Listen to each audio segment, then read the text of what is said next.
এই ছেলে, তুমি আমাকে এক্ষুনি বিয়ে করবে কিনা বলো। আমার চোখের দিকে তাকিয়ে উত্তর দাও।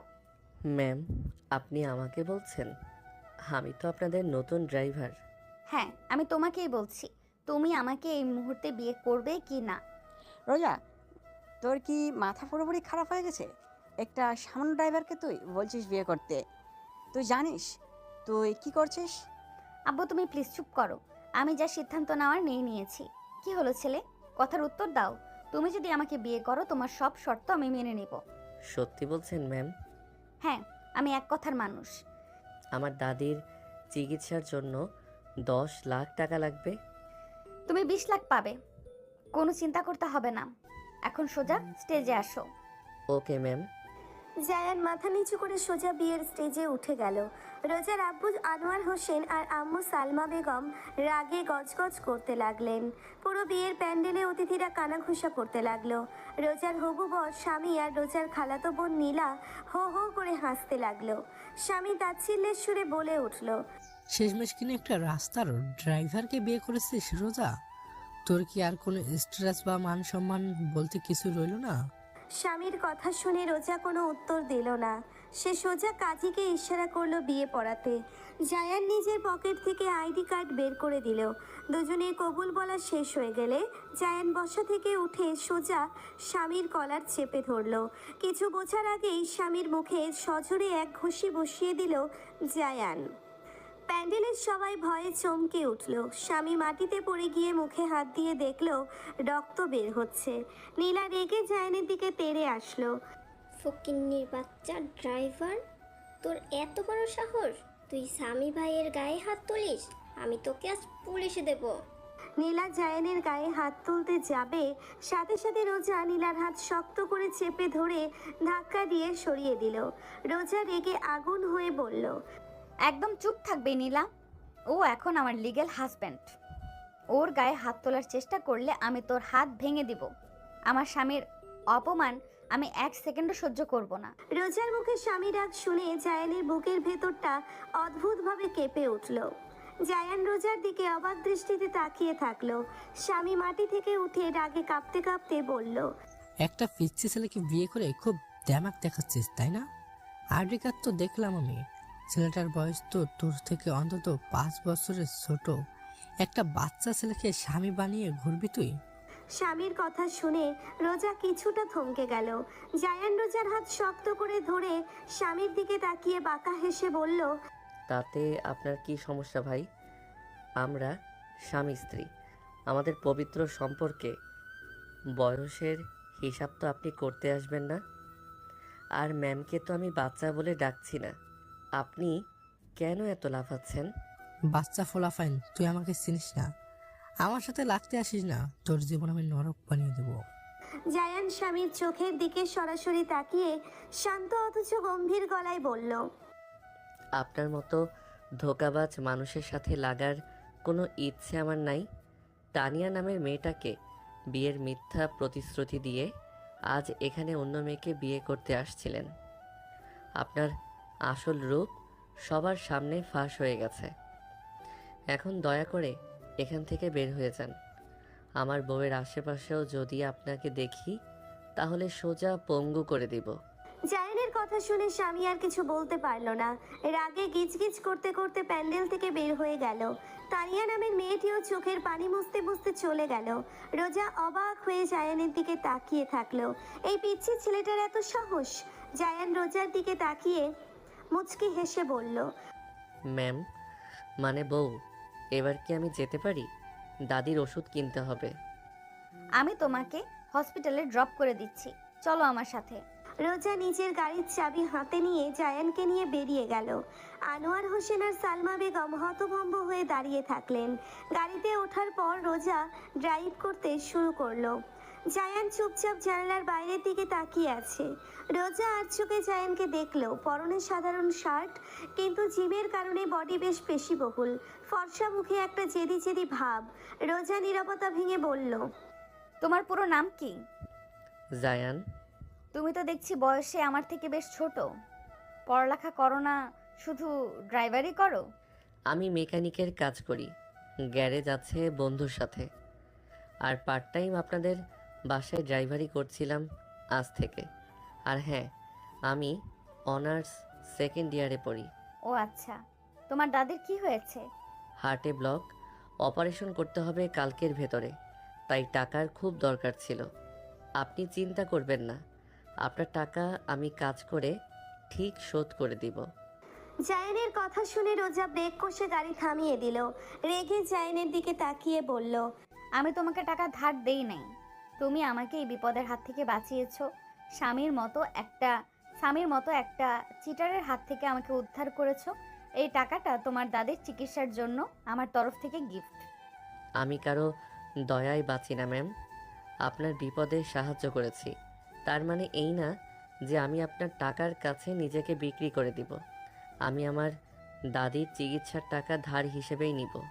জায়ানের আত্মসম্মান বোধ দেখে রোজা কিছুটা অবাক হলো। এত অভাবের মাঝেও ছেলেটার এত তেজ। রোজা আর কথা না বাড়িয়ে সোজা হসপিটালে চলে আসলো। জায়ান গাড়ি থেকে নেমে দৌড়ে ভেতরে গেল। রোজা পার্কিং লটে গাড়ি রেখে পেছনে পেছনে গেল। কেবিনের সামনে গিয়ে রোজা দেখলো একজন বৃদ্ধা মহিলা শুয়ে আছেন। জায়ান তার হাত ধরে বসে আছে। জায়ান ভাই, তুই এত রাতে কোথায় ছিলি? তোর মুখটা এমন শুকনো কেন? আমি কাজে ছিলাম দাদি, তুমি চিন্তা করো না, তোমার অপারেশনের সব টাকা জোগাড় হয়ে গেছে। কাল সকালেই ডাক্তার ফারহান তোমার অপারেশন করবেন। এত টাকা তুই কই পেলি রে ভাই? কোনো উল্টা পাল্টা কাজ করিস নাই তো? জায়ান কিছু বলতে যাবে এমন সময় রোজা কেবিনের ভেতর ঢুকে মিষ্টি হেসে বলল, দাদিমা কেমন আছেন আপনি? আলহামদুলিল্লাহ ভালো মা। তুমি কে? এত সুন্দর দেখতে, মাশাআল্লাহ। দাদি, উনি আমি আপনার নাতবো দাদিমা, আজকেই আমাদের বিয়ে হয়েছে। রোজার কথা শুনে দাদিমা খুশিতে কেঁদে দিলেন। জায়ান চোখ বড় বড় করে রোজার দিকে তাকিয়ে থাকলো। ডাক্তার ফারহান তখন কেবিনে ঢুকলেন। রোজাকে দেখে তিনি অবাক হয়ে বললেন, আরে রোজা, তুমি এখানে? তোমার না আজ বিয়ে ছিল? হ্যাঁ ফারহান ভাই, বিয়ে তো হয়েই গেল।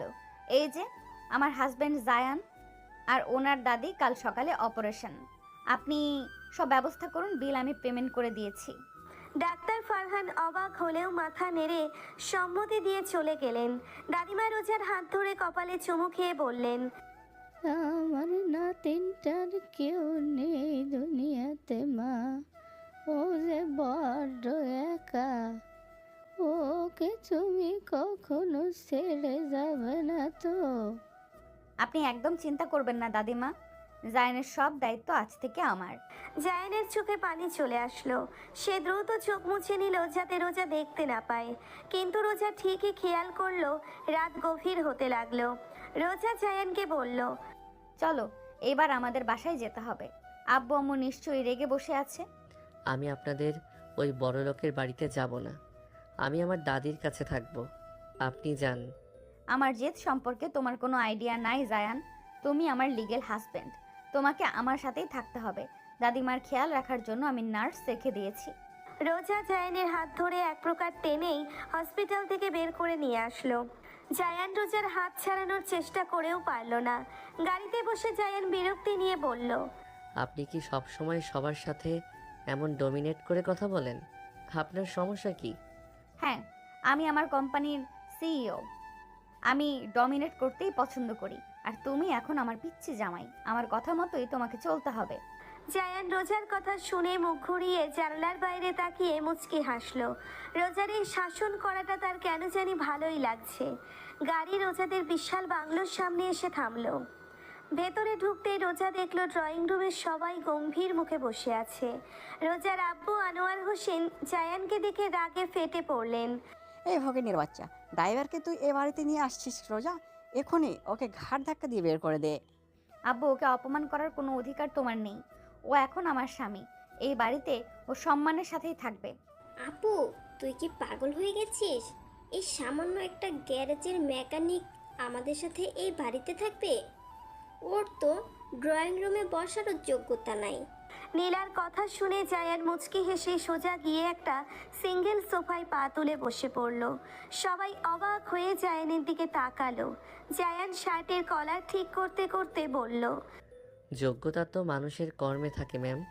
আপনাদের মতো বাবার টাকায় ফোটানি মারা মানুষদের কাছে যোগ্যতা মানে শুধু ব্যাংক ব্যালেন্স।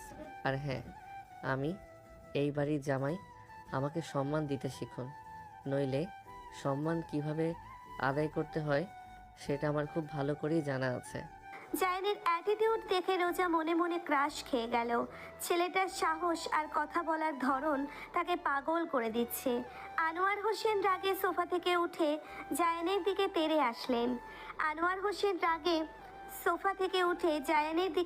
আসলেন। তিনি হাত তুললেন জায়ানকে চড় মারার জন্য, কিন্তু জায়ান একটুও নড়ল না, শান্ত দৃষ্টিতে তার দিকে তাকিয়ে থাকলো। ঠিক সেই মুহূর্তে রোজার দাদি যান ওপর থেকে নিচে নেমে আসলেন। আনোয়ার, হাত নামাও বলছি। আমার নাচ জামাইয়ের গায়ে হাত তোলার সাহস তুমি কোথায় পেলে? মা, তুমি দেখছো না ছেলেটার কত বড় বেয়াদব? আমার মুখের ওপর তর্ক করছে। সামান্য একটা রাস্তার মেকানিক, তার এত বড় সাহস? যোগ্যতার সম্মান টাকার মাপে হয় না আনোয়ার।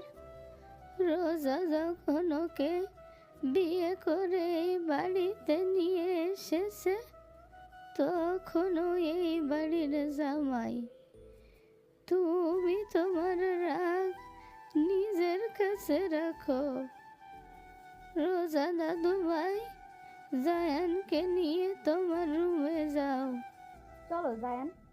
রোজা জায়ানের হাত ধরে সিঁড়ি দিয়ে ওপরে নিয়ে গেল। নীলা রাগে সোফার কুশন ছুঁড়ে মারল। সালমা বেগম দীর্ঘশ্বাস ফেলে নিজের রুমে চলে গেলেন। রোজার বেডরুমে ঢুকে জায়ান চারপাশটা অবাক হয়ে দেখতে লাগলো। পুরো রুমটা একটা রাজপ্রাসাদের মতো। বিশাল খাট, দামি ফার্নিচার আর এসি চলছে।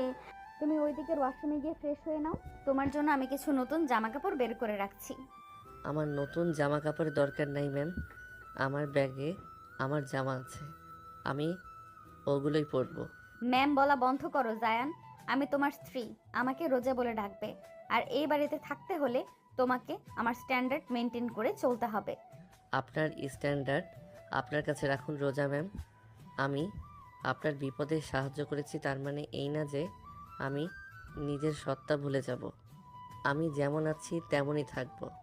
আপনি যদি ভাবেন আপনার টাকায় আমি ফোটানি মারবো তাহলে আপনি ভুল মানুষকে বিয়ে করেছেন। তুমি এত জিদ্দি কেন জায়ান? আমি তো তোমার ভালোই চাইছি। আমার ভালো আমাকে বুঝতে দিন। আপনার দয়া আমার দরকার নাই। আমি ফ্রেশ হতে যাচ্ছি। জায়ান ওয়াশরুমে চলে গেল। রোজা অবাক হয়ে জায়ানের যাওয়ার দিকে তাকিয়ে থাকলো। এই পিচ্চি ছেলেটার আত্মসম্মান বোধ তাকে বারবার মুগ্ধ করছে। স্বামীর মতো ছেলেরা যেখানে রোজার টাকার পেছনে ঘুরতো সেখানে জায়ান রোজার টাকাকে পাত্তাই দিচ্ছে না। কিছুক্ষণ পর জায়ান একটা সাধারণ টি শার্ট আর ট্রাউজার পরে বের হলো। ভেজা চুল থেকে পানি গড়িয়ে পড়ছে। রোজা তোয়ালে নিয়ে এগিয়ে গেল। এদিকে আসো, চুল মুছে দিচ্ছি। এইভাবে থাকলে তো ঠান্ডা লেগে যাবে। আমি বাচ্চা না ম্যাম, নিজের চুল আমি নিজেই মুছতে পারি। আপনি ঘুমান, আমি সোফায় ঘুমিয়ে পড়ব। সোফায় কেন? খাট তো অনেক বড়, তুমি খাটের এক পাশে ঘুমাও। আমি গরিব হতে পারি কিন্তু আমার নীতিবোধ আছে। আমরা স্বামী স্ত্রী ঠিকই, কিন্তু আমাদের মাঝে কোনো ভালোবাসা নাই। এইটা একটা চুক্তির বিয়ে, তাই আমি সোফাতেই ঠিক আছি। জায়ান সোফায় একটা বালিশ নিয়ে শুয়ে পড়ল। রোজা খাটে শুয়ে একদৃষ্টিতে জায়ানের দিকে তাকিয়ে থাকলো। ছেলেটার প্রতি তার ভেতরে একটা অদ্ভুত মায়া কাজ করছে। সকালে ঘুম থেকে উঠে রোজা দেখলো জায়ান রুমে নেই। সে দ্রুত নিচে নেমে দেখলো ডাইনিং টেবিলে সবাই ব্রেকফাস্ট করছে। জায়ান একটা সাধারণ শার্ট পরে বাড়ি থেকে বের হওয়ার প্রস্তুতি নিচ্ছে। জায়ান, তুমি কোথায় যাচ্ছ ব্রেকফাস্ট না করে? আমার কাজে যাচ্ছি ম্যাম, গ্যারেজে অনেক কাজ পড়ে আছে। বাহ, এইবারে জামাই যাবে গ্যারেজে মেকানিকের কাজ করতে? আপু, তোর জামাই তো আমাদের সম্মান একদম রাস্তায় মিশিয়ে দেবে। মানুষ জানলে কি বলবে? মানুষ কি বলবে সেটা নিয়ে আপনারা ভাবুন। আমি সৎ পথে কাজ করে খাই, চুরি করি না। মেকানিকের কাজ করা কোনো অপরাধ না। আর সম্মান যদি এতই ঠুনকো হয় যে আমার কাজের জন্য চলে যাবে, তাহলে সেই সম্মান না থাকাই ভালো। তুই বেশি কথা বলছিস। কালকে সামি ভাইকে তুই কিভাবে মারলি সেটা আমরা ভুলে যাই নাই। সামি ভাইকে গিয়ে বলবেন, সে যদি তানিয়ার মতো আরও কোনো মেয়ের জীবন নষ্ট করতে চায়, তাহলে পরের বার শুধু মারবো না, সোজা পুলিশে দিব। রোজা, তোর এই বিহাতুর স্বামীকে আমার চোখের সামনে থেকে দূর হতে বল। আমার সকালের খাওয়াটা ও নষ্ট করে দিল। আবু, জায়ান তো খারাপ কিছু বলে নাই, তোমরা কেন ওকে অযথা কথা শোনাচ্ছ? রোজা ম্যাম, আপনি ওনাদের সাথে তর্ক করবেন না। আমি আসছি, আমার দেরি হয়ে যাচ্ছে। জায়ানের কারো কথার উত্তর না দিয়ে বাড়ি থেকে বেরিয়ে গেল। রোজা মুচকি হাসলো। জায়ানের এই স্ট্রেট ফরওয়ার্ড কথাগুলো তার খুব ভালো লাগে। রোজা দ্রুত রেডি হয়ে অফিসের দিকে রওনা হলো। এদিকে জায়ান গ্যারেজে পৌঁছতেই তার ছোটবেলার বন্ধু কাউসার এগিয়ে আসলো। কিরে দোস্ত, শুনলাম তুই নাকি অনেক বড়লোক ঘরের মেয়েকে বিয়ে করেছিস, ঘটনা কি? ঘটনা অনেক লম্বা, পরে সব খুলে বলবো। এখন আগে বলো, গাড়ির কাজ কত দূর? কাজ তো প্রায় শেষ, কিন্তু তুই ওই বাড়িতে থাকবি কিভাবে? ওরা তো তোকে প্রতি পদে পদে অপমান করবে। ওই বাড়ির মানুষের তো টাকার অনেক অহংকার। অহংকার তো মানুষের পতনের মূল রে দোস্ত। আমি ওইসব পাত্তাই দেই না। আমার শুধু দাদির চিকিৎসার টাকাটা শোধ করতে হবে, তারপর ওই বাড়ি থেকে আমি চলে আসব। এমন সময় কাউসারের ছোট বোন আয়েশা একটা টিফিন ক্যারিয়ার নিয়ে গ্যারেজে ঢুকলো। আয়েশা জায়ানকে নিজের ভাইয়ের মতোই সম্মান করে। জায়ান ভাই, তুমি নাকি বিয়ে করেছো? আমাকে তো একবারও জানালে না। এই নাও, তোমার জন্য আমি নিজের হাতে খাবার রান্না করে এনেছি। আরে আয়শা পাগলি, আমি কি ইচ্ছে করে করেছি নাকি? সব হঠাৎ করেই হয়ে গেল। তুই মন খারাপ করিস না, দেখি তুই কি রান্না করেছিস। তুমি ওই বাড়িতে ঠিক মতো খেতে পারবে তো ভাই? বড়লোকদের বাড়ির খাবার তো অন্যরকম হয়। আমার তো আবার সাধারণ ভাত ডাল পছন্দ। তুই চিন্তা করিস না, আমি ঠিক ম্যানেজ করে নিব। তুই পড়ালেখা ঠিক মতো করছিস তো? হ্যাঁ ভাইয়া, তোমার দোয়ায় সব ভালো চলছে। তুমি খেয়ে নাও, আমি পানি দিচ্ছি। জায়ান হাসি মুখে আয়েশার আনা খাবার খেতে লাগলো। আয়েশা জায়ানের মাথায় হাত বুলিয়ে দিচ্ছিল। আয়েশার সাথে জায়ানের এই হাসি মুখের কথা বলাটা রাস্তার উপাস থেকে কেউ একজন দেখছিল। সে আর কেউ না, স্বামী। স্বামী তার গাড়িতে বসে আয়েশা আর জায়ানের ছবি তুলে নিল। তার ঠোঁটে একটা শয়তানি হাসি ফুটে উঠল। এবার দেখবো রোজা তোকে কিভাবে বাঁচায়। সামান্য মেকানিক হয়ে আমার মুখের গ্রাস কেড়ে নিয়েছিস, তোর জীবন আমি শেষ করে দিব। তোর বিয়ের নাটক আমি একদিনেই ভাঙবো। অফিসে রোজা তার পার্সোনাল সেক্রেটারি মিতুর সাথে মিটিং করছিল। মিতু রোজার খুব কাছের বন্ধুও বটে। রোজা, তুই কাল রাতে যা করছিস সেটা পুরো শহরে ভাইরাল হয়ে গেছে। সোশ্যাল মিডিয়াতে তোর আর তোর নতুন হাজবেন্ডকে নিয়ে অনেক কথা হচ্ছে। মানুষ তো কথা বলবেই মিতু। আমি স্বামীকে বিয়ে করলে আমার পুরো জীবনটা শেষ হয়ে যেত। জায়ান ছেলেটা স্বামীর চেয়ে হাজার গুণে ভালো। কিন্তু ওরা ব্যাকগ্রাউন্ড তো আমরা কিছুই করি না। তুই এত বড় কোম্পানির সিইও আর এই একটা মেকানিক্স, তোদের লেভেল তো এক না দোষ। ব্যাকগ্রাউন্ড দিয়ে কি হয় মিতু? ছেলেটার ভেতরে সততা আছে, আত্মসম্মান আছে। আমি ওকে আমার কোম্পানিতে জব অফার করতে চেয়েছিলাম, কিন্তু ও মুখের উপর না করে দিয়েছে। ও নিজের পায়ে দাঁড়াতে চায়। ঠিক তখনই রোজার কেবিনের দরজা খুলে ভেতরে ঢুকলো স্বামী। তার মুখে একটা নকল হাসি। রোজার স্বামীকে দেখে ভ্রু কুঁচকে তাকালো। তুমি এখানে কি করছো স্বামী? তোমাকে না আমি অফিসে আসতে নিষেধ করেছিলাম? রুবেল, বডিগার্ড কোথায়? আরে কুল রোজা, আমি তো তোমাকে শুধু একটা সত্যি কথা জানাতে এসেছি। তুমি যাকে এত সৎ আর ভালো মানুষ ভাবছো, সে আসলে একটা লুচ্চা। স্বামী, নিজের মুখ সামলে কথা বলো। জায়ান সম্পর্কে একটা বাজে কথা আমি শুনতে চাই না। বিশ্বাস হচ্ছে না তো? ওই দেখো প্রমাণ। স্বামী তার ফোন থেকে জায়ান আর আয়েশার হাসি মুখে কথা বলার ছবিগুলো রোজাকে দেখালো। ছবিতে আয়েশা জায়ানকে নিজের হাতে খাইয়ে দিচ্ছে, এমন একটা মুহূর্তও ছিল। ছবিগুলো দেখে রোজার বুকের ভেতরটা হঠাৎ করেই মোচড় দিয়ে উঠল। তীব্র ঈর্ষার কষ্টে তার চোখ লাল হয়ে গেল, কিন্তু সে স্বামীর সামনে নিজেকে শক্ত রাখলো। দেখলে তো, সকালে তোমার বাসা থেকে বের হয়ে অন্য মেয়ের সাথে রোমান্স করছে। এই ছেলে তোমার টাকার লোভে তোমাকে বিয়ে করেছে রোজা। ও তোমাকে ধোকা দিচ্ছে। তোমার প্রমাণ দেখানো শেষ, এবার তুমি আসতে পারো। আমার স্বামীর সাথে কে কথা বলবে আর কে কথা বলবে না সেটা আমার ব্যক্তিগত ব্যাপার। Get out from my office. তুমি পরে অনেক পস্তাবে রোজা। এই ছেলে তোমাকে রাস্তায় বসাবে, আমি বলে গেলাম। স্বামী রেগে অফিস থেকে বেরিয়ে গেল। মিতু রোজার কাঁধে হাত রেখে বলল, রোজা তুই ঠিক আছিস তো? ছবিগুলো দেখে মনে হচ্ছে মেয়েটার সাথে জায়ানের খুব ভালো সম্পর্ক। ছেলেটা সত্যি তোকে ঠকাচ্ছে না তো? আমি কিছু জানি না মিতু, আমার মাথা কাজ করছে না। আমি আজ আর কোনো মিটিং করব না, আমি বাসায় যাচ্ছি। রোজা দ্রুত অফিস থেকে বেরিয়ে গাড়িতে উঠল। তার মন জুড়ে শুধু একটাই প্রশ্ন, মেয়েটা কে? জায়ান কি সত্যিই তাকে ঠকাচ্ছে? দুপুরে গ্যারেজের কাজ শেষ করে জায়ান হসপিটালে গেল দাদির খবর নিতে। ডাক্তার ফারহান জানালেন দাদির অপারেশন সফল হয়েছে। জায়ান স্বস্তির নিঃশ্বাস ফেলল। এরপর সে নিজের ল্যাপটপটা খুলে হসপিটালের ওয়েটিং রুমে বসে কিছু কোভিংয়ের কাজ করতে লাগলো। তার চোখ মুখ অসম্ভব সিরিয়াস। সন্ধ্যায় জায়ান যখন বাড়িতে ফিরল তখন রোজা ড্রয়িং রুমে বসে কফি খাচ্ছিল। জায়ানকে দেখেই রোজার রাগে গা জ্বলতে লাগলো। জায়ান চুপচাপ রোজাকে পাশ কাটিয়ে ওপরে নিজের রুমে চলে যেতে নিলেই রোজা তাকে ডাক দিল। দাঁড়াও জায়ান, তোমার সাথে আমার কিছু কথা আছে। বলুন কি কথা? আমি খুব টায়ার্ড, সারাদিন কাজ করে এসেছি। সারাদিন কি গ্যারেজে গাড়ির কাজ করছো নাকি অন্য কোনো মেয়ের সাথে সময় কাটিয়েছো? রোজার কথা শুনে জায়ান অবাক হয়ে বলল।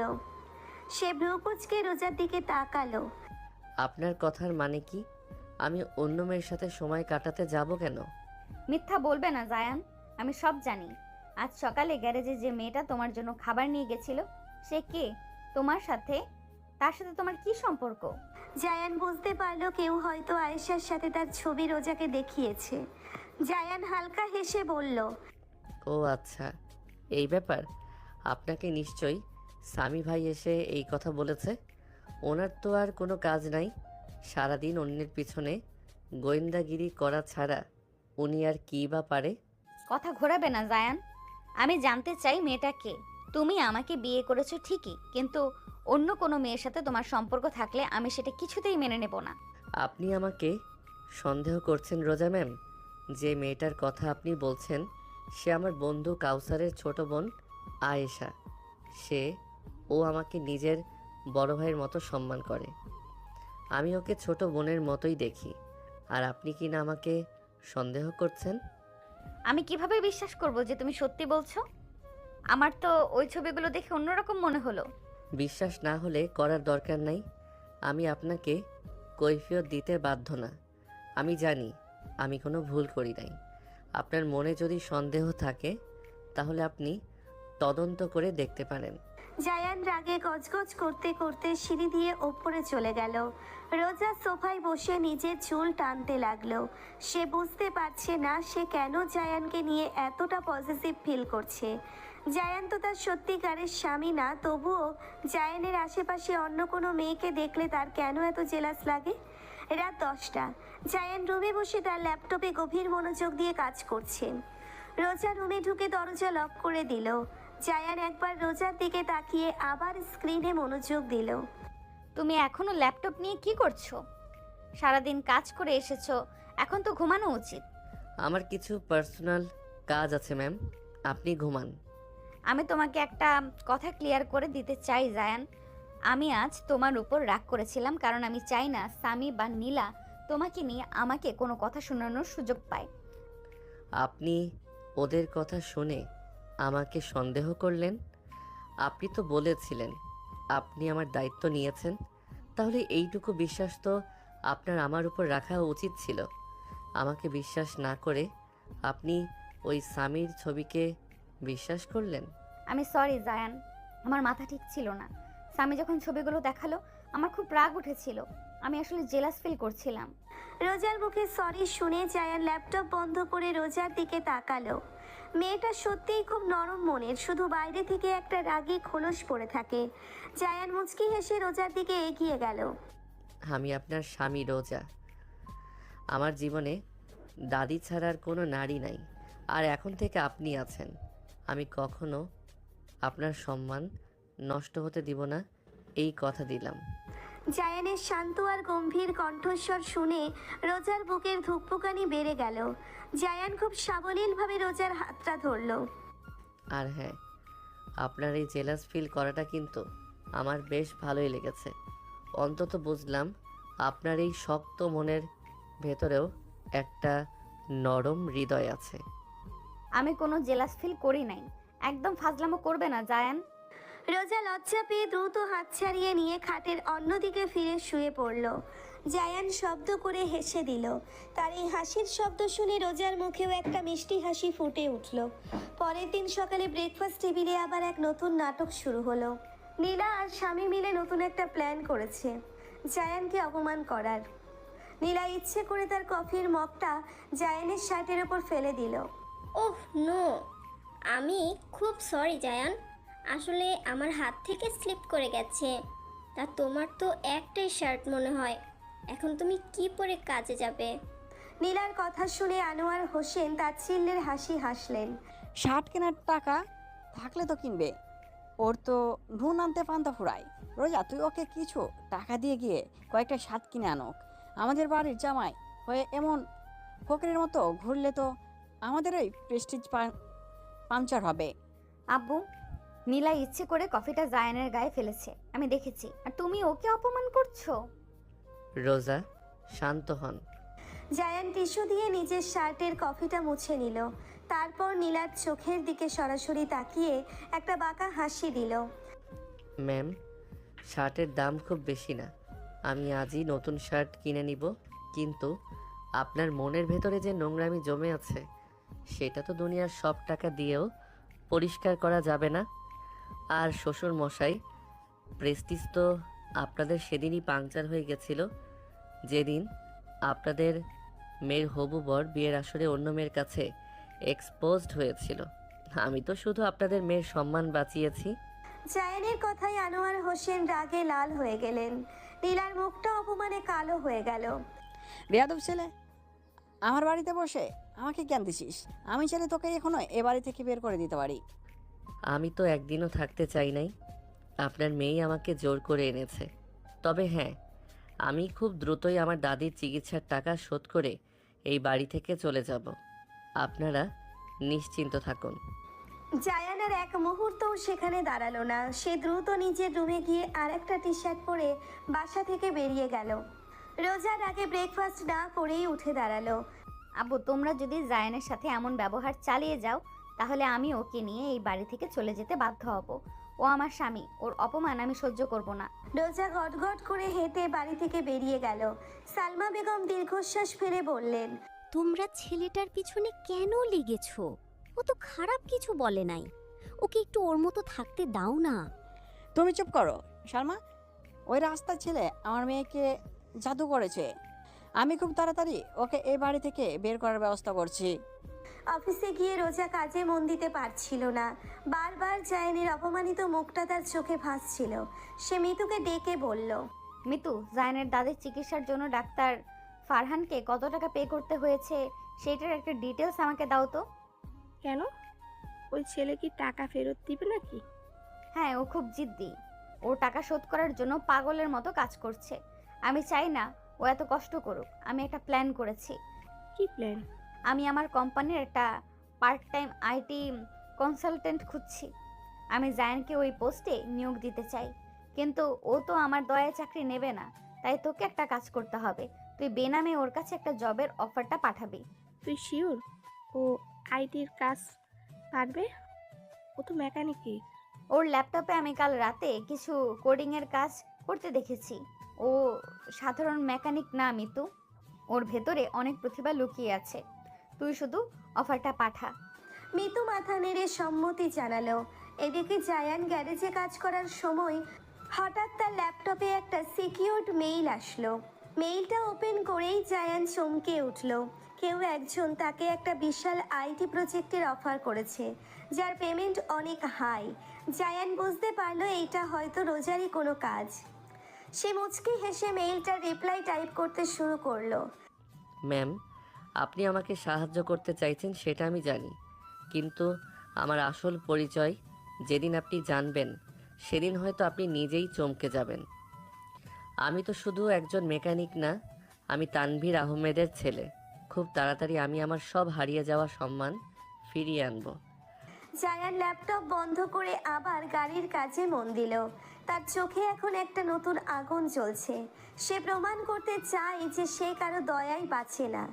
রাতে রোজা যখন বাসায় ফিরল, সে দেখলো জায়ান ড্রয়িং রুমে বসে দাদিজানের সাথে গল্প করছে। দাদিজান জায়ানকে পেয়ে খুব খুশি। দাদু ভাই, তুমি এত সুন্দর করে কথা বলো, আমার তো শুনতেই ভালো লাগে। আপনি তো আমার নিজের দাদির মতোই দাদিজান, আপনাকে দেখলে আমার খুব ভালো লাগে। দাদি যান, আপনি ওকে এত প্রশ্রয় দিচ্ছেন কেন? ও তো মাথায় উঠে যাবে। তুই চুপ কর রোজা, আমার নাদুমাইকে আমি প্রশ্রয় দেব না তো কে দিবে শুনি? তুই যা, ফ্রেশ হয়ে আয়, আমরা একসাথে ডিনার করব। ডিনার করার সময় নীলা আর স্বামী আবার নতুন একটা চক্রান্তের প্ল্যান করতে লাগলো। স্বামী নীলাকে মেসেজ পাঠালো। কালকের পানিতে আমরা এমন একটা চাল চারবো যে রোজা নিজেই জায়ানকে ঘাড় ধাক্কা দিয়ে বের করে দিবে।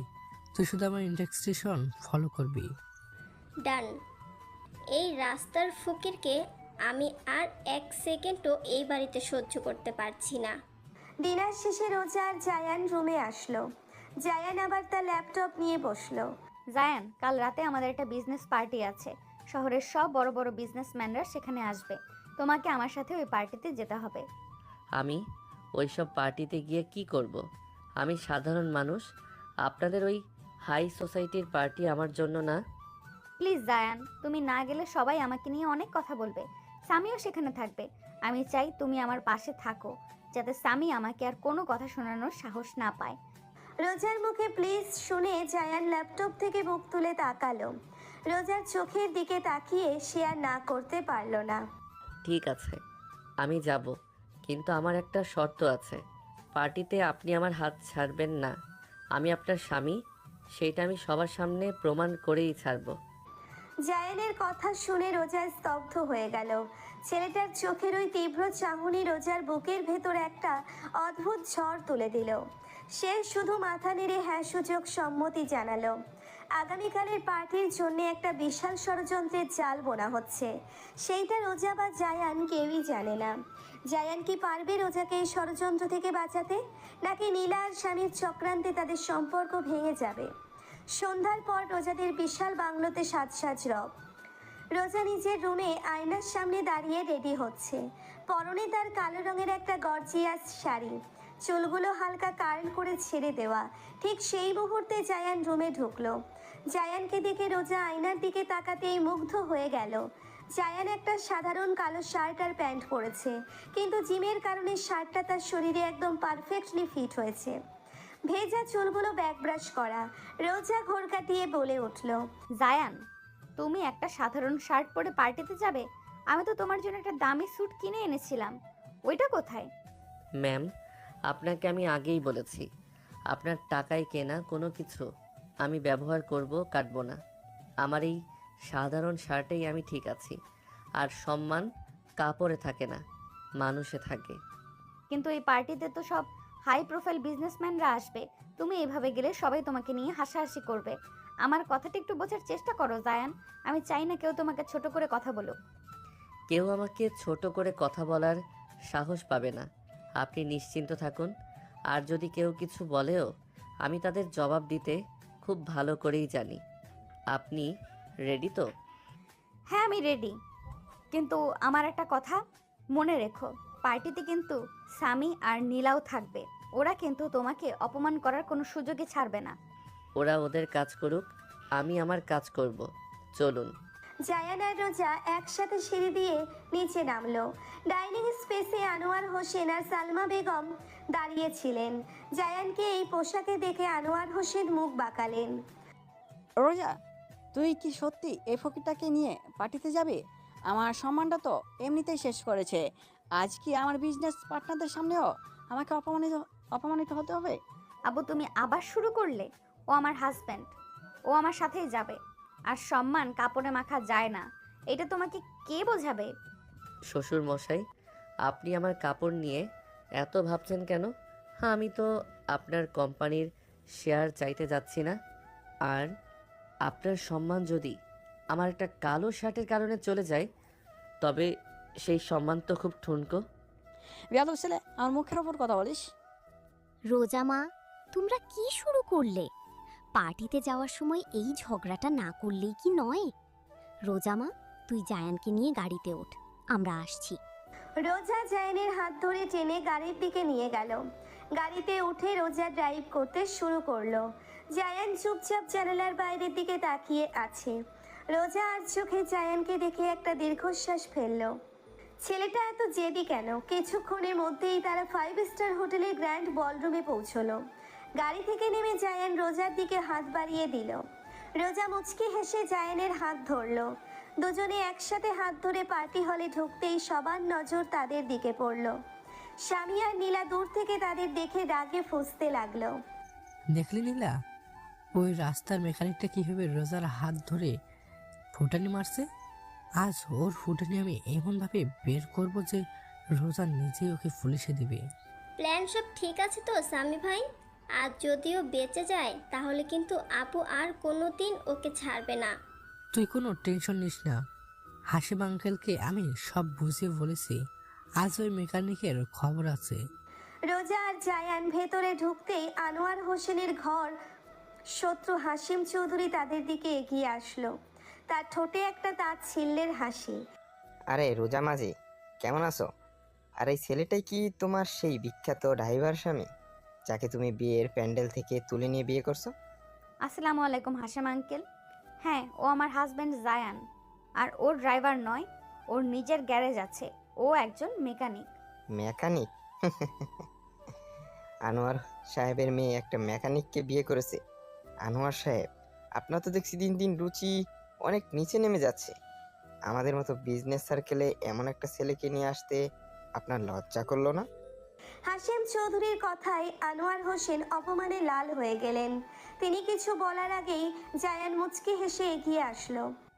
আসসালামু আলাইকুম হাশেম সাহেব। আমার পেশা মেকানিক, এটা সত্যি, কিন্তু আমি সৎ পথে ইনকাম করি। আপনার মতো অন্যের কোম্পানির শেয়ার চুরি করে বা ব্যাংক থেকে হাজার কোটি টাকা লোন নিয়ে ডিফল্টার হয়ে ফোটানি মারি না। জায়ানের কথা শুনে পুরো পার্টিতে পিন পতন নীরবতা নেমে আসলো। সবাই অবাক হয়ে জায়ানের দিকে তাকালো। হাসিম চৌধুরীর মুখটা অপমানে কালো হয়ে গেল। রোজা অবাক হয়ে জায়ানের দিকে তাকিয়ে থাকলো। ছেলেটার এত সাহস! এই রাস্তার ফকির, তুই আমাকে অপমান করছিস? তুই জানিস আমি কে? আমি খুব ভালো করেই জানি আপনি কে। আপনার কোম্পানির লাস্ট ইয়ারের ট্যাক্স ফাঁকি দেওয়ার ফাইলটা কিন্তু এখনও অডিট কোর্টে পেন্ডিং আছে। বেশি চিল্লাপাল্লা করলে ফাইলটা হয়তো ওপেন হয়ে যেতে পারে। তাই বলছি, নিজের সম্মান নিয়ে এই পার্টি থেকে বেরিয়ে যাওয়াটাই আপনার জন্য ভালো হবে। হাসিম চৌধুরী আর একটা কথাও বলতে পারল না। রাগে গজগজ করতে করতে সে সেখান থেকে চলে গেল। আনোয়ার হোসেন অবাক হয়ে জায়ানের দিকে তাকিয়ে থাকলেন। এই রাস্তার মেকানিক ছেলেটা হাসিম চৌধুরীর ট্যাক্স ফাঁকি দেওয়ার খবর জানলো কিভাবে?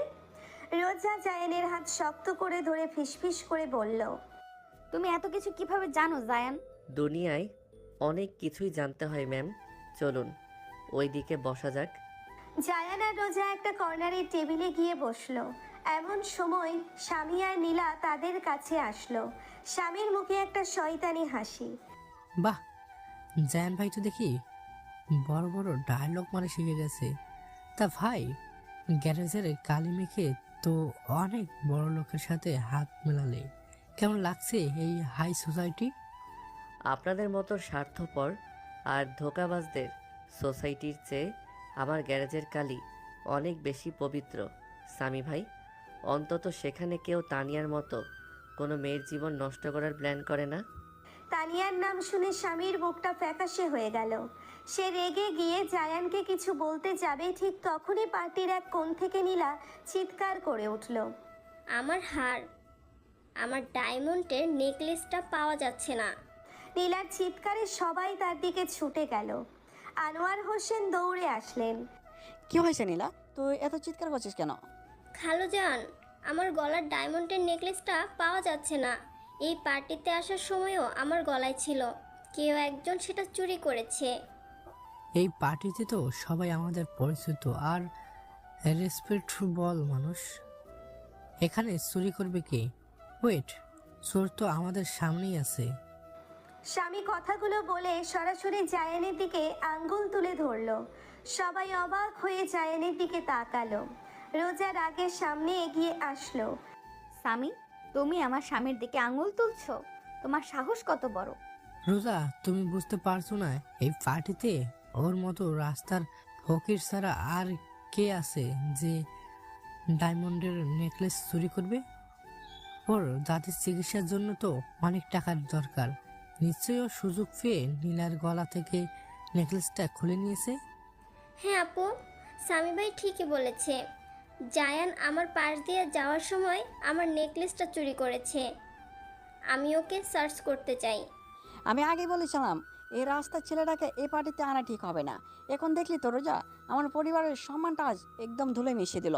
এই ছেলে, তুই এখনই তোর পকেট চেক কর। আব্বু, তুমিও ওদের কথায় সায় দিচ্ছ? জায়ান কখনো এমন কাজ করতে পারে না। আমি ওকে খুব ভালো করে চিনি।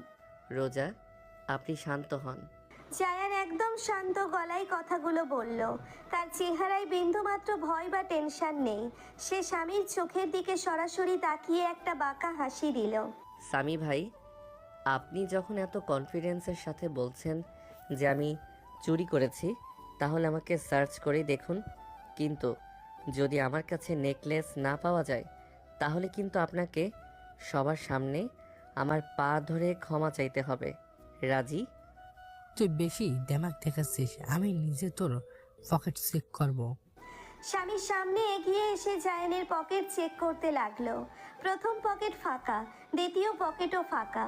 কিন্তু জায়ানের জ্যাকেটের ভেতরের পকেটে হাত দিতেই স্বামীর মুখে একটা শয়তানি হাসি ফুটে উঠল।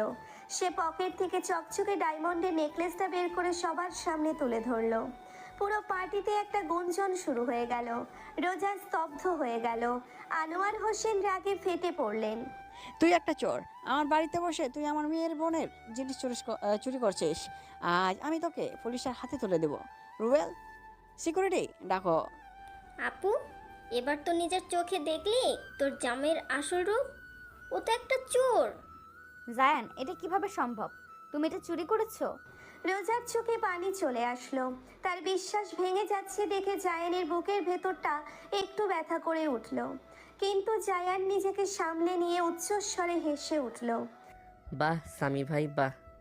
আপনার প্ল্যানিংটা তো বেশ দারুণ, কিন্তু আপনি একটা জিনিস ভুলে গেছেন। কিসের প্ল্যানিং? তুই চোর, প্রমাণ তো সবার সামনে। পুলিশ আসুক, তোর গ্যারেজের সব কালি আমি জেলে বের করব। পুলিশ তো অবশ্যই আসবে, কিন্তু আমাকে ধরার জন্য নয়, আপনাকে ধরার জন্য। জায়ান তার পকেট থেকে নিজের ফোনটা বের করলো। তারপর হোটেলের ম্যানেজারের দিকে তাকিয়ে বলল, ম্যানেজার সাহেব, এই বলরুমের সিসিটিভি ক্যামেরার কন্ট্রোল রুমটা তো 3 তলায়, তাই না? হ্যাঁ স্যার, কিন্তু আপনি এসব কেন জিজ্ঞেস করছেন? কারণ সামি ভাই খুব চালাক।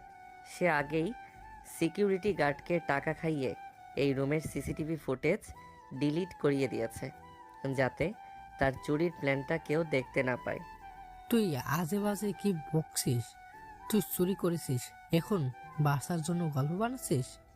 গল্প তো আপনি বানিয়েছেন সামি ভাই, আর আমি সেই গল্পের ক্লাইম্যাক্স পাল্টে দিয়েছি। জায়ান তার ফোনে কিছু একটা টাইপ করে হোটেলের প্রজেক্টরের সাথে কানেক্ট করে দিল। মুহূর্তের মধ্যেই বিশাল স্ক্রিনে হোটেলের সিসিটিভি ফুটেজ প্লে হতে লাগলো। সবাই অবাক হয়ে স্ক্রিনের দিকে তাকালো। ফুটেজ পরিষ্কার দেখা যাচ্ছে। নীলা নিজের নেকলেসটা খুলে স্বামীর হাতে দিচ্ছে। এরপর স্বামী যখন জায়ানের পাশ দিয়ে যাচ্ছিল তখন খুব সুকৌশলে নেকলেসটা জায়ানের জ্যাকেটের পকেটে ঢুকিয়ে দিচ্ছে। ভিডিওটা শেষ হতেই পুরো বলরুমে পিনপতন নীরবতা নেমে আসলো। স্বামী আর নীলার মুখটা ফ্যাকাশে হয়ে গেল। আনোয়ার হোসেন নিজের চোখে বিশ্বাস করতে পারছিলেন না। রোজার আগে কাঁপতে কাঁপতে স্বামীর দিকে এগিয়ে গেল। ঠাস! রোজা সজোরে স্বামীর গালে একটা থাপ্পড় বসিয়ে দিল। স্বামী গালে হাত দিয়ে থমকে গেল। তুমি এতটা নীচ স্বামী, আমাকে ঠকানোর জন্য, এখন আমার স্বামীর সম্মান নষ্ট করার জন্য এত বড় একটা চক্রান্ত করলি? তুই আর নীলা মিলে আমার জীবনটা শেষ করে দিতে চাস? আপু, আমাকে ক্ষমা করে দে। স্বামী ভাই আমাকে বাধ্য করেছে এই কাজটা করতে। তুই চুপ কর নীলা, আজ থেকে তোর সাথে আমার আর কোনো সম্পর্ক নেই। আর স্বামী, তুই এক্ষুনি এই পার্টি থেকে বের হবি, নইলে আমি তোকে পুলিশের হাতে তুলে দিব। স্বামী অপমানে মাথা নিচু করে সেখান থেকে বেরিয়ে গেল। নীলাও কাঁদতে কাঁদতে চলে গেল। আনোয়ার হোসেন মাথা নিচু করে দাঁড়িয়ে আছেন। তিনি জায়ানের দিকে তাকিয়ে অপরাধী কণ্ঠে বললেন, আমাকে ক্ষমা করে দেও জায়ান, আমি না বুঝেই তোমাকে অনেক অপমান করেছি। তুমি আজ আবারও আমার পরিবার সম্মান বাঁচালে। শ্বশুর মশাই, ক্ষমা চাওয়ার দরকার নেই। শুধু একটা কথা মনে রাখবেন, চকচক করলেই শোনা হয় না। আমি আসছি। জায়ান রোজার দিকে একবার তাকিয়ে হলরুম থেকে বেরিয়ে গেল। রোজা দৌড়ে জায়ানের পিছনে গেল। হোটেলের বাইরে এসে রোজা জায়ানের হাত ধরল। জায়ান প্লিজ আমাকে ক্ষমা করে দাও, আমি ওই 1 সেকেন্ডের জন্য হলেও তোমাকে সন্দেহ করেছিলাম, আমার খুব ভুল হয়ে গেছে। ম্যাম, মানুষের মন তো, চোখের সামনে প্রমাণ দেখলে তো সন্দেহ হবেই। আমি কিছু মনে করিনি। চলুন বাসায় যাওয়া যাক। জায়ান আর রোজা গাড়িতে উঠে বাসার দিকে রওনা হলো। গাড়িতে দুজনের মাঝে গভীর নীরবতা। রোজা বুঝতে পারছে এই ছেলেটা সাধারণ কোনো মেকানিক নয়। সে কয়েক মিনিটের মধ্যে হোটেলে ডিলিট হয়ে যাওয়া সিসিটিভি ফুটেজ কিভাবে রিকভার করলো? ওর ল্যাপটপও সারা রাত কি কাজ করে? এই প্রশ্নগুলো রোজার মাথায় ঘুরপাক খাচ্ছে। বাসায় পৌঁছানোর ঠিক আগ মুহূর্তে জায়ানের ফোনটা বেজে উঠল। জায়ান কল রিসিভ করতেই অপর পাশ থেকে ডাক্তার ফারহানের নার্ভাস কণ্ঠ ভেসে আসলো। জায়ান, তুমি এক্ষুনি হসপিটালে আসো। তোমার দাদিমার হঠাৎ করে শ্বাসকষ্ট শুরু হয়েছে। ওনার কন্ডিশন খুব ক্রিটিক্যাল জায়ান। আমরা চেষ্টা করছি, ওনাকে লাইফ সাপোর্টে রাখা হয়েছে। আগামী 24 ঘন্টা খুব ক্রিটিক্যাল। কি? আপনি কি বলছেন ডাক্তার সাহেব? আমি আসছি, আমি এক্ষুনি আসছি। জায়ানের হাত থেকে ফোনটা পড়ে গেল। তার চোখ দিয়ে অঝরে পানি পড়তে লাগলো। রোজা ঘাবড়ে গিয়ে ব্রেক কষে গাড়ি থামালো। কি হয়েছে জায়ান, তুমি কাঁদছো কেন? রোজা, আমার দাদিমা, ওনার অবস্থা খুব খারাপ। আমাকে হসপিটালে যেতে হবে। আমার দাদিমা ছাড়া এই পৃথিবীতে আর কেউ নেই। ওনার কিছু হয়ে গেলে আমি মরে যাব। তুমি শান্ত হও জায়ান, আমি এক্ষুনি হাসপাতালে যাচ্ছি, তুমি কেঁদো না প্লিজ। রোজা গাড়ি ঘুরিয়ে ফুল স্পিডে হসপিটালের দিকে রওনা হলো। জায়ান গাড়ি থেকে নেমেই পাগলের মতো দৌড়ে আইসিইউ এর সামনে গেল। ডাক্তার ফারহান বাইরে দাঁড়িয়েছিলেন। ডাক্তার সাহেব, আমার দাদিমা কেমন আছে? ওনার কিছু হয়নি তো? ওনার চিকিৎসার জন্য আরও কিছু ইম্পোর্টেড মেডিসিনের দরকার, যেগুলো এই মুহূর্তে আমাদের কাছে নেই। আপনি মেডিসিনের নাম দিন, আমি আমার গ্যারেজ বিক্রি করে হলেও মেডিসিন আনবো। জায়ান তুমি শান্ত হও। ডাক্তার ভাই, আপনি আমাকে লিস্ট দিন, আমি এক্ষুনি মেডিসিনের ব্যবস্থা করছি। রোজা নিজের ফোন থেকে মিতুকে কল করে মেডিসিনগুলোর ব্যবস্থা করতে বলল। জায়ান আইসিইউ এর গ্লাসের বাইরে থেকে দাদিমার দিকে তাকিয়ে অঝরে কাঁদতে লাগলো। তার কান্নার শব্দে রোজার বুকের ভেতরটা ফেটে যাচ্ছিল। যে ছেলেটা এত অপমান, এত চক্রান্তের মাঝেও একটু শব্দ করেনি, এত শক্ত থেকেছে, সেই ছেলেটা আজ একটা বাচ্চার মতো কাঁদছে। রোজা জায়ানের কাছে গিয়ে তাকে পেছন থেকে জড়িয়ে ধরলো। জায়ান রোজার বুকে মাথা রেখে হাউমাউ করে কেঁদে উঠল। রোজা, আমার দাদিমাকে বাঁচান প্লিজ। আমার বাবা মা আমাকে ছোটবেলায় রাস্তায় ফেলে দিয়েছিল। এই দাদিমা মানুষের বাসায় কাজ করে আমাকে বড় করেছে। আজ যখন আমি ওনাকে সুখ দেওয়ার সুযোগ পেলাম, তখনই আল্লাহ ওনাকে আমার কাছ থেকে কেড়ে নিতে চাইছে কেন? জায়ান প্লিজ কেঁদো না, আমি কথা দিচ্ছি তোমার দাদিমার কিছুই হবে না। আমি আমার সবটুকু দিয়ে ওনাকে বাঁচাবো, তুমি একটু ভরসা রাখো। রাত গভীর হতে লাগলো। মিতু মেডিসিন নিয়ে চলে আসলো। রোজা নিচে দাঁড়িয়ে থেকে সব মেডিসিন ডাক্তারদের বুঝিয়ে দিল। জায়ান ক্লান্ত হয়ে ওয়েটিং রুমের একটা বেঞ্চে বসেছিল। রোজা গিয়ে দেখলো জায়ান মাথা নিচু করে বসে আছে। জায়ান চলো একটু ছাদের দিকে যাই, এখানে বসে থাকলে তোমার দম বন্ধ লাগবে।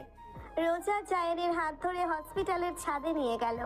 রাতের ফাঁকা ছাদ, আকাশে সুন্দর একটা চাঁদ উঠেছে, ঠান্ডা হাওয়া বইছে।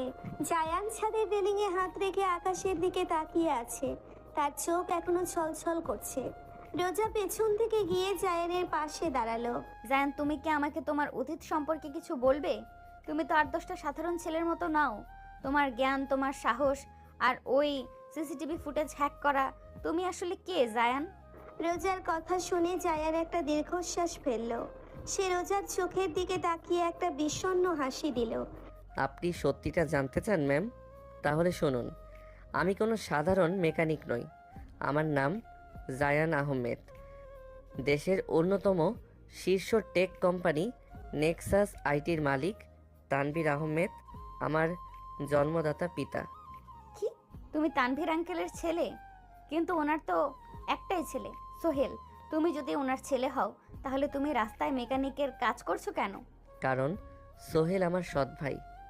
আমার মায়ের মৃত্যুর পর আমার বাবা লায়লা নামের এক মহিলাকে বিয়ে করে। লায়লা আর সোহেল মিলে চক্রান্ত করে আমাকে আর আমার দাদিমাকে বাড়ি থেকে বের করে দেয়। আমার বাবা তাদের কথায় অন্ধবিশ্বাস করে আমাকে ত্যায্য পুত্র করে। তখন আমার বয়স মাত্র 12 বছর। এই দাদিমা আমাকে নিয়ে বস্তিতে এসে ওঠে। মানুষের বাসায় কাজ করে আমাকে পড়াশোনা করিয়েছে। জায়ানের কথাগুলো শুনে রোজা স্তব্ধ হয়ে গেল। তার চোখের পানি বাঁধ মানল না। সে জায়ানের হাতটা শক্ত করে চেপে ধরলো। আমি আইটিতে অনেক ভালো ছিলাম ম্যাম। আমি বস্তিতে বসে ল্যাপটপ দিয়ে কোডিং শিখেছি, সাইবার সিকিউরিটি নিয়ে কাজ করেছি। আমি দিনের বেলায় গ্যারেজে কাজ করি দাদির চিকিৎসার টাকার জন্য, আর রাতে আমি একজন ফ্রিল্যান্স সাইবার এক্সপার্ট। আমি আমার বাবার কোম্পানির সব অপকর্মের হিসাব রাখছি। খুব তাড়াতাড়ি আমি আমার মায়ের সম্মান আর আমার দাদির কষ্টের প্রতিশোধ নিব। জায়ান, তুমি এত কষ্ট বুকে চেপে রেখেছো, আর আমি তোমাকে কত ভুল বুঝেছি। আমাকে ক্ষমা করে দাও জায়ান। রোজা কান্নায় ভেঙে পড়ে জায়ানকে শক্ত করে বুকে জড়িয়ে ধরলো। জায়ানও 2 হাত দিয়ে রোজাকে জড়িয়ে ধরলো। আপনি কাঁদছেন কেন ম্যাম? আপনার চোখের পানি আমার সহ্য হয় না। আমি তোমাকে ম্যাম ডাকতে নিষেধ করেছি না? আমি তোমার স্ত্রী জায়ান। আজ থেকে তোমার এই লড়াইয়ে আমি তোমার পাশে থাকবো। লায়লা আর সোহেলকে আমি ছাড়বো না। জায়ান রোজার মাথা থেকে চুলগুলো সরিয়ে দিয়ে কপালে একটা আলতো চুমু দিল। রোজা চোখ বন্ধ করে সেই স্পর্শটা অনুভব করলো। জায়ান রোজার চোখের দিকে তাকিয়ে খুব শান্ত গলায় বলল, আপনি কি সত্যি আমাকে ভালোবেসে ফেলেছেন রোজা? আমি জানি না জায়ান, কিন্তু তোমাকে ছাড়া আমি আর এক মুহূর্তও থাকতে পারবো না। তোমার চোখের এই পানি আমি আর কোনোদিন পড়তে দেব না। রোজা কথাগুলো বলেই জায়ানের ঠোঁটের খুব কাছাকাছি চলে আসলো। জায়ানও আর নিজেকে ধরে রাখতে পারলো না। চাঁদের আলোয় হসপিটালের ওই ফাঁকা ছাদে সমস্ত কষ্ট আর দূরত্বের অবসান ঘটিয়ে দুজন একে অপরের ঠোঁটে নিজেদের ভালোবাসা পূর্ণ করে দিল। তাদের এই পবিত্র ভালোবাসার সাক্ষী হয়ে রইল রাতের ওই চাঁদ। হসপিটালের ওই ফাঁকা ছাদে রোজা আর জায়ানের সেই পবিত্র ভালোবাসার মুহূর্তের পর রাত কেটে সকাল হলো। জায়ান সারা রাত আইসিইউয়ের বাইরে বসেছিল। রোজা জায়ানের কাঁধে মাথা রেখে ঘুমিয়ে পড়েছিল। হঠাৎ আইসিইউয়ের দরজা খুলে ডাক্তার ফারহান বের হয়ে আসলেন। তার মুখে একটা স্বস্তির হাসি। আলহামদুলিল্লাহ। জায়ান, তোমার দাদিমা এখন সম্পূর্ণ বিপদমুক্ত। ওনার জ্ঞান ফিরেছে। তোমরা চাইলে এখন ওনার সাথে দেখা করতে পারো, তবে বেশি কথা বলা যাবে না। সত্যি বলছেন ডাক্তার সাহেব? আমার দাদিমা ঠিক আছে? হ্যাঁ জায়ান, তবে এই অসাধ্য সাধন হয়েছে শুধুমাত্র রোজার জন্য। ও রাতের বেলা ওই ইম্পোর্টেড মেডিসিনগুলো না আনলে হয়তো আমরা ওনাকে বাঁচাতে পারতাম না। রোজা সত্যিই তোমার জন্য একটা আশীর্বাদ। জায়ানের চোখে আবার পানি চলে আসলো। সে রোজার দিকে ঘুরে তাকে শক্ত করে জড়িয়ে ধরলো। রোজা জায়ানের পিঠে হাত বুলিয়ে শান্ত করতে লাগলো। আমি বলেছিলাম না জায়ান, দাদিমার কিচ্ছু হবে না। আল্লাহ আমাদের ডাক শুনেছেন। চলো দাদিমার সাথে দেখা করে আসি। দুজনে আইসিইউয়ের ভেতরে ঢুকলো। রহিমা বানু চোখ খুলে জায়ান আর রোজাকে দেখে মুচকি হাসলেন। তার মুখে অক্সিজেন মাস্ক লাগানো। দাদু ভাই, তুই কাঁদছিস কেন? আমি তো ঠিক আছি। দাদিমা, তুমি আমাকে খুব ভয় পাইয়ে দিয়েছিলে। তুমি ছাড়া আমার যে আর কেউ নাই। দাদিমা, আপনি আর কোনো চিন্তা করবেন না। আপনি পুরোপুরি সুস্থ হয়ে উঠলে আপনাকে সোজা আমাদের বাড়িতে নিয়ে যাব। জায়ান আর আপনাকে আমি চোখের আড়াল হতে দেব না। আল্লাহ তোমাদের দুজনকে সব সময় সুখে রাখুক মা।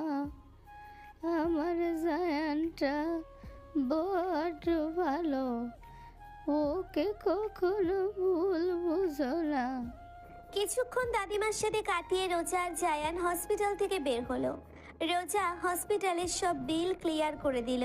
গাড়িতে ওঠার পর রোজা জায়ানের দিকে তাকিয়ে বলল, জায়ান, তুমি সারা রাত ঘুমাওনি, চলো বাসায় গিয়ে একটু রেস্ট নিবে।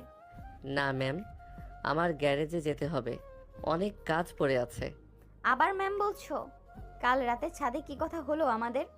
আর আজ তুমি কোনো কাজে যাচ্ছ না, তুমি সোজা বাসায় যাবে এবং ঘুমাবে। এইটা আমার রিকোয়েস্ট না, তোমার বউয়ের অর্ডার। জায়ান রোজার এই অধিকার খাটানো দেখে মুচকি হাসলো। সে আর কোনো কথা না বাড়িয়ে গাড়ির সিটে মাথা এলিয়ে দিল।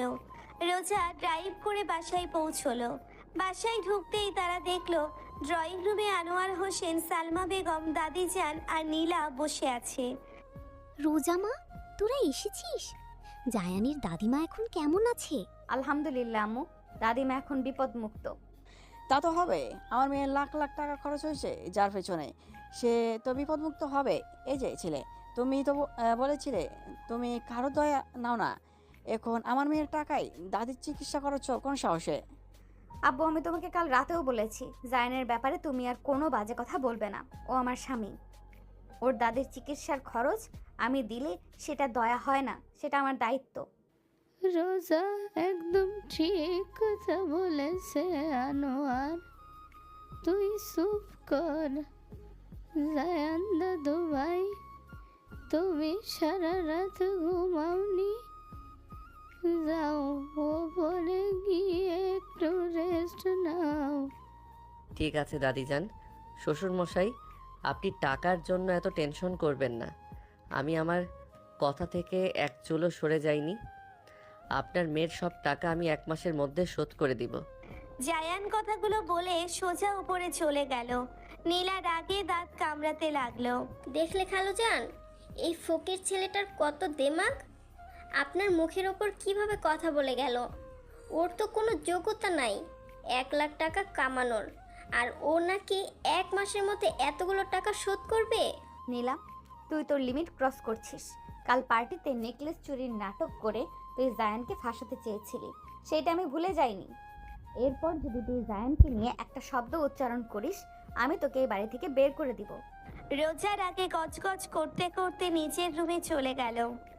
নীলা অপমানে চুপ হয়ে গেল, কিন্তু তার মনে প্রতিশোধের আগুন জ্বলতে লাগলো। সে স্বামীকে একটা মেসেজ পাঠালো। স্বামী ভাই, আমাদের প্ল্যানটা এখনই এক্সিকিউট করতে হবে। এই ছেলেটাকে আমি আর 1 মুহূর্ত সহ্য করতে পারছি না।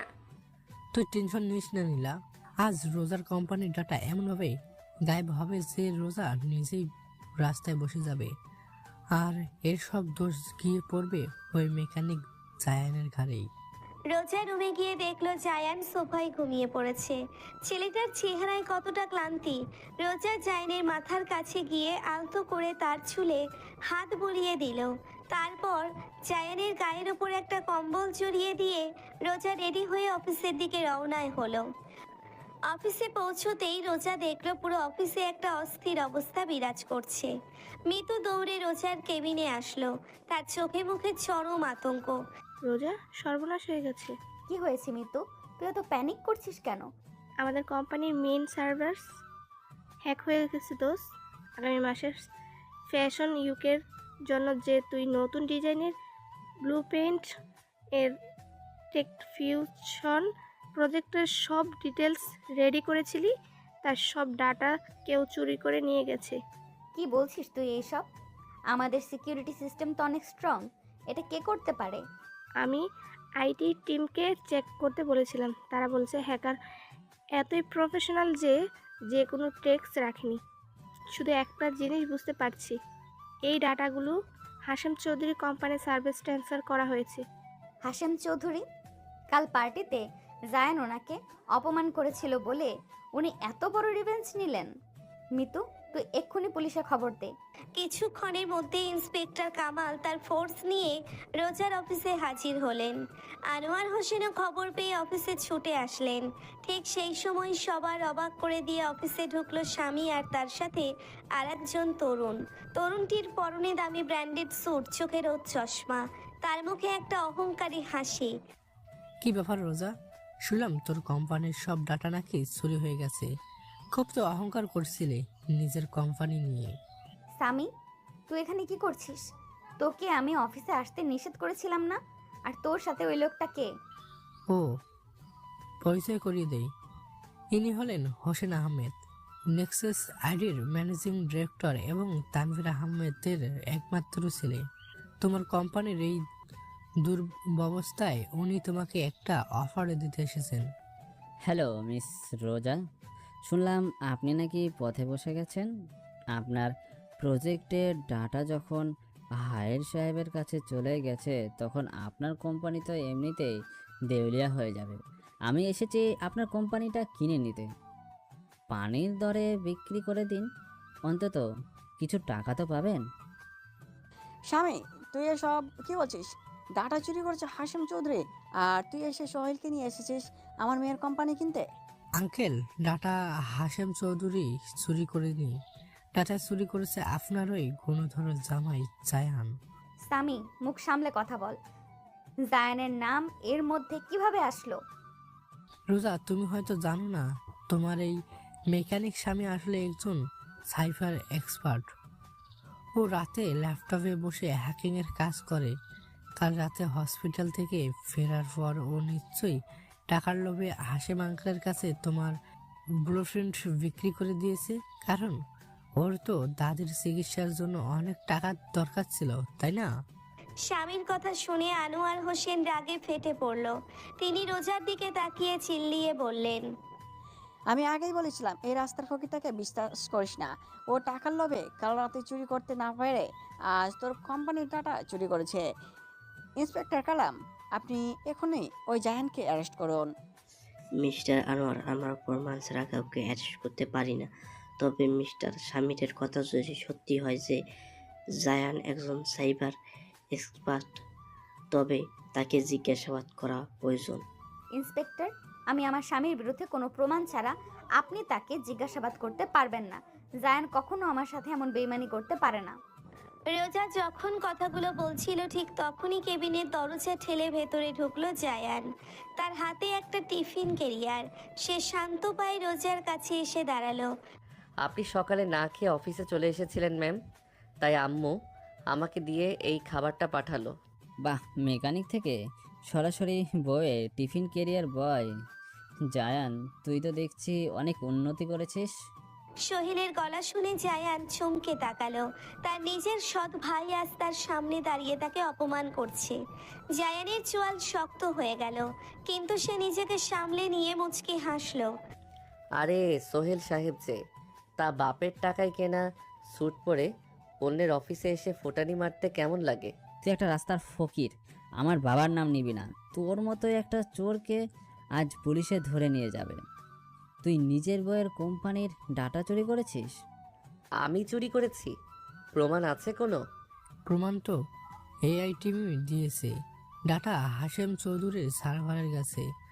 আর তুই যে হ্যাকিং জানিস সেটা আমি খুব ভালো করেই জানি। তুই টাকার লোভে এই কাজ করেছিস। জায়ান কোনো কথা না বলে সরাসরি মিতুর ডেস্কে রাখা ল্যাপটপটার দিকে এগিয়ে গেল।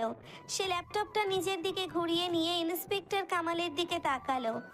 ইন্সপেক্টর সাহেব, আপনারা তো পুলিশের আইটি সেল নিয়ে অনেক গর্ব করেন, কিন্তু আপনাদের আইটি সেল হয়তো এটা জানে না যে প্রফেশনাল হ্যাকাররা কখনো ডিরেক্ট সার্ভারে ডাটা পাঠায় না, তারা ভিপিএন বাউন্স করে। আপনি কি বলতে চাচ্ছেন? আমি যা বলতে চাইছি সেটা আপনাদের চোখের সামনে প্রমাণ করে দিচ্ছি। মিতু ম্যাম, আমাকে একটু আপনাদের মেইন সার্ভারের অ্যাক্সেস দিন। মিতু রোজার দিকে তাকালো। রোজা মাথা নেড়ে সায় দিল। মিতু অ্যাক্সেস দিতেই জায়ানের আঙ্গুলগুলো কিবোর্ডের ওপর ঝড়ের বেগে চলতে শুরু করলো। পুরো কেবিনে শুধু কিবোর্ডের খটখট শব্দ। সোহেল আর স্বামীর মুখটা এবার একটু ফ্যাকাশে হতে শুরু করলো। সামি ভাই, আপনি বলেছিলেন না আমি হ্যাকিং জানি? হ্যাঁ আমি জানি। আর আমি এটাও জানি যে আপনারা কতটা বোকামি করেছেন। জায়ান একটা কোড রান করাতেই ল্যাপটপের স্ক্রিনে একটা কমান্ডো প্রম্পট উইন্ডো ওপেন হলো। সেখানে অনেকগুলো আইপি অ্যাড্রেস বাউন্স করতে লাগলো। জায়ান একটা এন্টার চাপতে স্ক্রিনে একটা নির্দিষ্ট আইপি অ্যাড্রেস লক হয়ে গেল। এই যে ইন্সপেক্টর সাহেব, দেখুন ডাটাগুলো প্রথমে হাশেম চৌধুরীর সার্ভারে দেখানো হলেও সেখান থেকে একটা রিমোট প্রক্সি ইউজ করে ডাটাগুলো অন্য একটা সার্ভারে স্টোর করা হয়েছে। আর এই লাস্ট আইপি অ্যাড্রেসটা কার জানেন? কার? এটা নেক্সাস আইটির প্রাইভেট সার্ভারের আইপি। আরও নির্দিষ্ট করে বললে এটা মিস্টার সোহেল আহমেদের পার্সোনাল ল্যাপটপের আইপি অ্যাড্রেস। জায়ানের কথা শুনে পুরো কেবিনের সবাই স্তব্ধ হয়ে গেল। রোজা অবাক হয়ে সোহেলের দিকে তাকালো। আনোয়ার হোসেনও নিজের কানকে বিশ্বাস করতে পারছিলেন না। সোহেল ঘাবড়ে গিয়ে ঢোক গিলল। তুই তুই মিথ্যা বলছিস। তুই এসব ফেক আইপি বানিয়েছিস আমাকে ফাঁসানোর জন্য। Fake IP? ঠিক আছে, আমি আপনার ল্যাপটপের ওয়েব ক্যামের অ্যাক্সেস নিয়ে নিচ্ছি। জায়ান কয়েকটা কি চাপতে স্ক্রিনে সোহেলের অফিসের রুমের ছবি ভেসে উঠল। দেখা গেল সোহেলের ল্যাপটপে রোজার কোম্পানির ব্লুপ্রিন্টগুলো ওপেন করা আছে। প্রমাণ আপনার চোখের সামনে ইন্সপেক্টর সাহেব। সামি আর সোহেল মিলে এই ডাটা চুরি করেছে। হাশেম চৌধুরীকে তারা শুধু একটা ঢাল হিসেবে ব্যবহার করেছে যাতে সবাই আমাকে সন্দেহ করে। আর সোহেল চেয়েছিল এই ডাটা চুরি করে রোজার কোম্পানিকে দেউলিয়া প্রমাণ করে পানির দরে কিনে নিতে। হাউ ডেয়ার ইউ সোহেল, তুমি এত বড় একটা ফ্রড। আর সামি, তুই আবার প্রমাণ করলি তুই কতটা নীচ। মিস্টার শামীম, মিস্টার সোহেল, আপনাদের দুজনকে কর্পোরেট গুপ্তচর বৃদ্ধি এবং ডাটা চুরির অভিযোগে অ্যারেস্ট করা হলো। কনস্টেবল, এদেরকে হাত করা পড়াও। না ইন্সপেক্টর, আমাকে ছাড়ুন, আমি সব করিনি। সোহেল আমাকে দিয়ে সব করিয়েছে। সানি, তুই নিজের দোষ আমার ঘাড়ে চাপাচ্ছিস। ইন্সপেক্টর, আপনি জানেন আমি কে? আমার বাবা তানভীর আহমেদ। আমি 1 ঘন্টার মধ্যে জামিন নিয়ে বের হব। জামিন তো আপনি হয়তো পেয়ে যাবেন সোহেল সাহেব, কারণ আপনার বাবার অনেক টাকা। কিন্তু আজ থেকে একটা কথা খুব ভালো করে মাথায় ঢুকিয়ে নিন। জায়ান ধীরে ধীরে হেঁটে সোহেলের একদম সামনে গিয়ে দাঁড়ালো। তার চোখের দৃষ্টিতে একটা ভয়ঙ্কর আগুন। সে ফিসফিস করে সোহেলের কানের কাছে মুখ নিয়ে বলল, তানভীর আহমেদের আসল রক্ত কার শরীরে বইছে সেটা খুব তাড়াতাড়ি প্রমাণ হয়ে যাবে। আমার মায়ের চোখের পানির হিসাব আমি কড়াই গন্ডায় নিব। আজ তো শুধু ট্রেলার দেখলেন, পুরো সিনেমা এখনো বাকি আছে। সোহেল ভয়ে কেঁপে উঠল। সে জায়ানের চোখের দিকে তাকিয়ে একটা অচেনা আতঙ্ক অনুভব করলো। পুলিশ স্বামী আর সোহেলকে সেখান থেকে টেনে নিয়ে গেল। আনোয়ার হোসেন মাথা নিচু করে জায়ানের সামনে এসে দাঁড়ালেন। জান, আমি বাবা হয়েও আমার মেয়েকে যতটা চিনতে পারিনি, তুমি তার থেকে অনেক বেশি আমার মেয়ের সম্মান রক্ষা করেছ। আমি তোমাকে বারবার অপমান করছি আর তুমি বারবার আমার পরিবারের সম্মান বাঁচিয়েছ। আমাকে ক্ষমা করে দেও বাবা। শ্বশুর মশাই, আমি আপনার ছেলের মতো, গুরুজনরা ভুল করতেই পারে। আপনি শুধু আমাকে আর ভুল বুঝবেন না, এতেই আমি খুশি। আবু, তুমি এখন অফিসে যাও, আমি আর জায়ান একটু পরে আসছি। আনোয়ার হোসেন আর মিতু কেবিন থেকে বেরিয়ে গেল। কেবিনে এখন শুধু রোজা আর জায়ান। রোজা দৌড়ে গিয়ে জায়ানকে শক্ত করে জড়িয়ে ধরলো। তার চোখ দিয়ে আনন্দ আর গর্বের অশ্রু ঝরছে। জায়ান, তুমি এত ইন্টেলিজেন্ট। তুমি আজ আবার আমার কোম্পানিকে বাঁচিয়ে দিলে। তুমি না থাকলে আজ আমি সত্যিই রাস্তায় বসে যেতাম। আপনি আমাকে ভালোবাসেন, আর আপনার ভালোবাসার জিনিস কেউ কেড়ে নিবে, এটা জায়ান আহমেদ বেঁচে থাকতে হতে দিবে না। জায়ান, তুমি আজ সোহেলকে ওই কথাগুলো কেন বললে? তুমি কি চাও তানভীর আঙ্কেল সব সত্যি জেনে যাক? এখনো সময় আসেনি রোজা। লাইলা আর সোহেল আমার বাবার কোম্পানিকে ভেতর থেকে ফোকলা করে দিচ্ছে। আমি পর্দার আড়াল থেকে ফারিয়া নামের এক ইনভেস্টরের মাধ্যমে ওদের কোম্পানির শেয়ার কিনছি। যেদিন আমার হাতে নেক্সাস আইটির গিফট 50% শেয়ার আসবে, সেদিন আমি আমার আসল পরিচয় সবার সামনে আনবো। ফারিয়া? ফারিয়াটা আবার কে? ফারিয়ার নাম শুনে রোজার গলার স্বর হঠাৎ পাল্টে গেল। সে জায়ানকে ছেড়ে দিয়ে চোখ শুরু করে তাকালো। জায়ান রোজার এই এক্সপ্রেশন দেখে শব্দ করে হেসে উঠল। হা হা হা হা। ম্যাম কি আবার জেলাস ফিল করছেন? আমি কেন জেলাস ফিল করতে যাব? আমি শুধু জানতে চাইছি ফারিয়া নামের এই মেয়েটা কে, যে তোমার হয়ে কাজ করছে? তার সাথে তোমার কি সম্পর্ক? ফারিয়া আমার খুব ভালো একজন বন্ধু এবং আমার বিজনেস পার্টনার। ও খুব স্মার্ট একটা মেয়ে। ও আচ্ছা, খুব স্মার্ট তাই না? তাহলে তো তুমি ফারিয়াকেই বিয়ে করতে পারতে। আমাকে বিয়ে করতে আসলে কেন? আরে ম্যাম, আপনি তো রেগে যাচ্ছেন। ফারিয়া আমার বন্ধু ঠিকই, কিন্তু আমার হৃদয়ে তো শুধু একজন রাগী, জেদি আর ভালোবাসায় ভরপুর সিইও ম্যামের জায়গা। জায়ান রোজার হাত ধরে তাকে নিজের কাছে টেনে নিল। রোজার রাগী মুখটা মুহূর্তেই লাল হয়ে গেল। জায়ান রোজার চোখের দিকে তাকিয়ে খুব আদুরে গলায় বলল, আপনি রাগলে আপনাকে খুব সুন্দর লাগে রোজা। ফাজিল ছেলে, দিন দিন তোমার সাহস অনেক বেড়ে যাচ্ছে। বউ আমার, সাহস তো একটু বাড়বেই।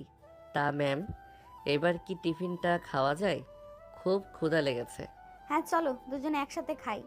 রোজা আর জায়ান সোফায় বসে হাসি মুখে টিফিন খেতে লাগলো। রোজার মনে এখন এক অদ্ভুত শান্তি।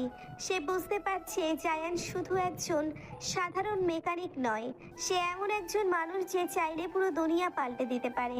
কিন্তু তার সব থেকে বড় শক্তি হলো তার সততা আর ভালোবাসা।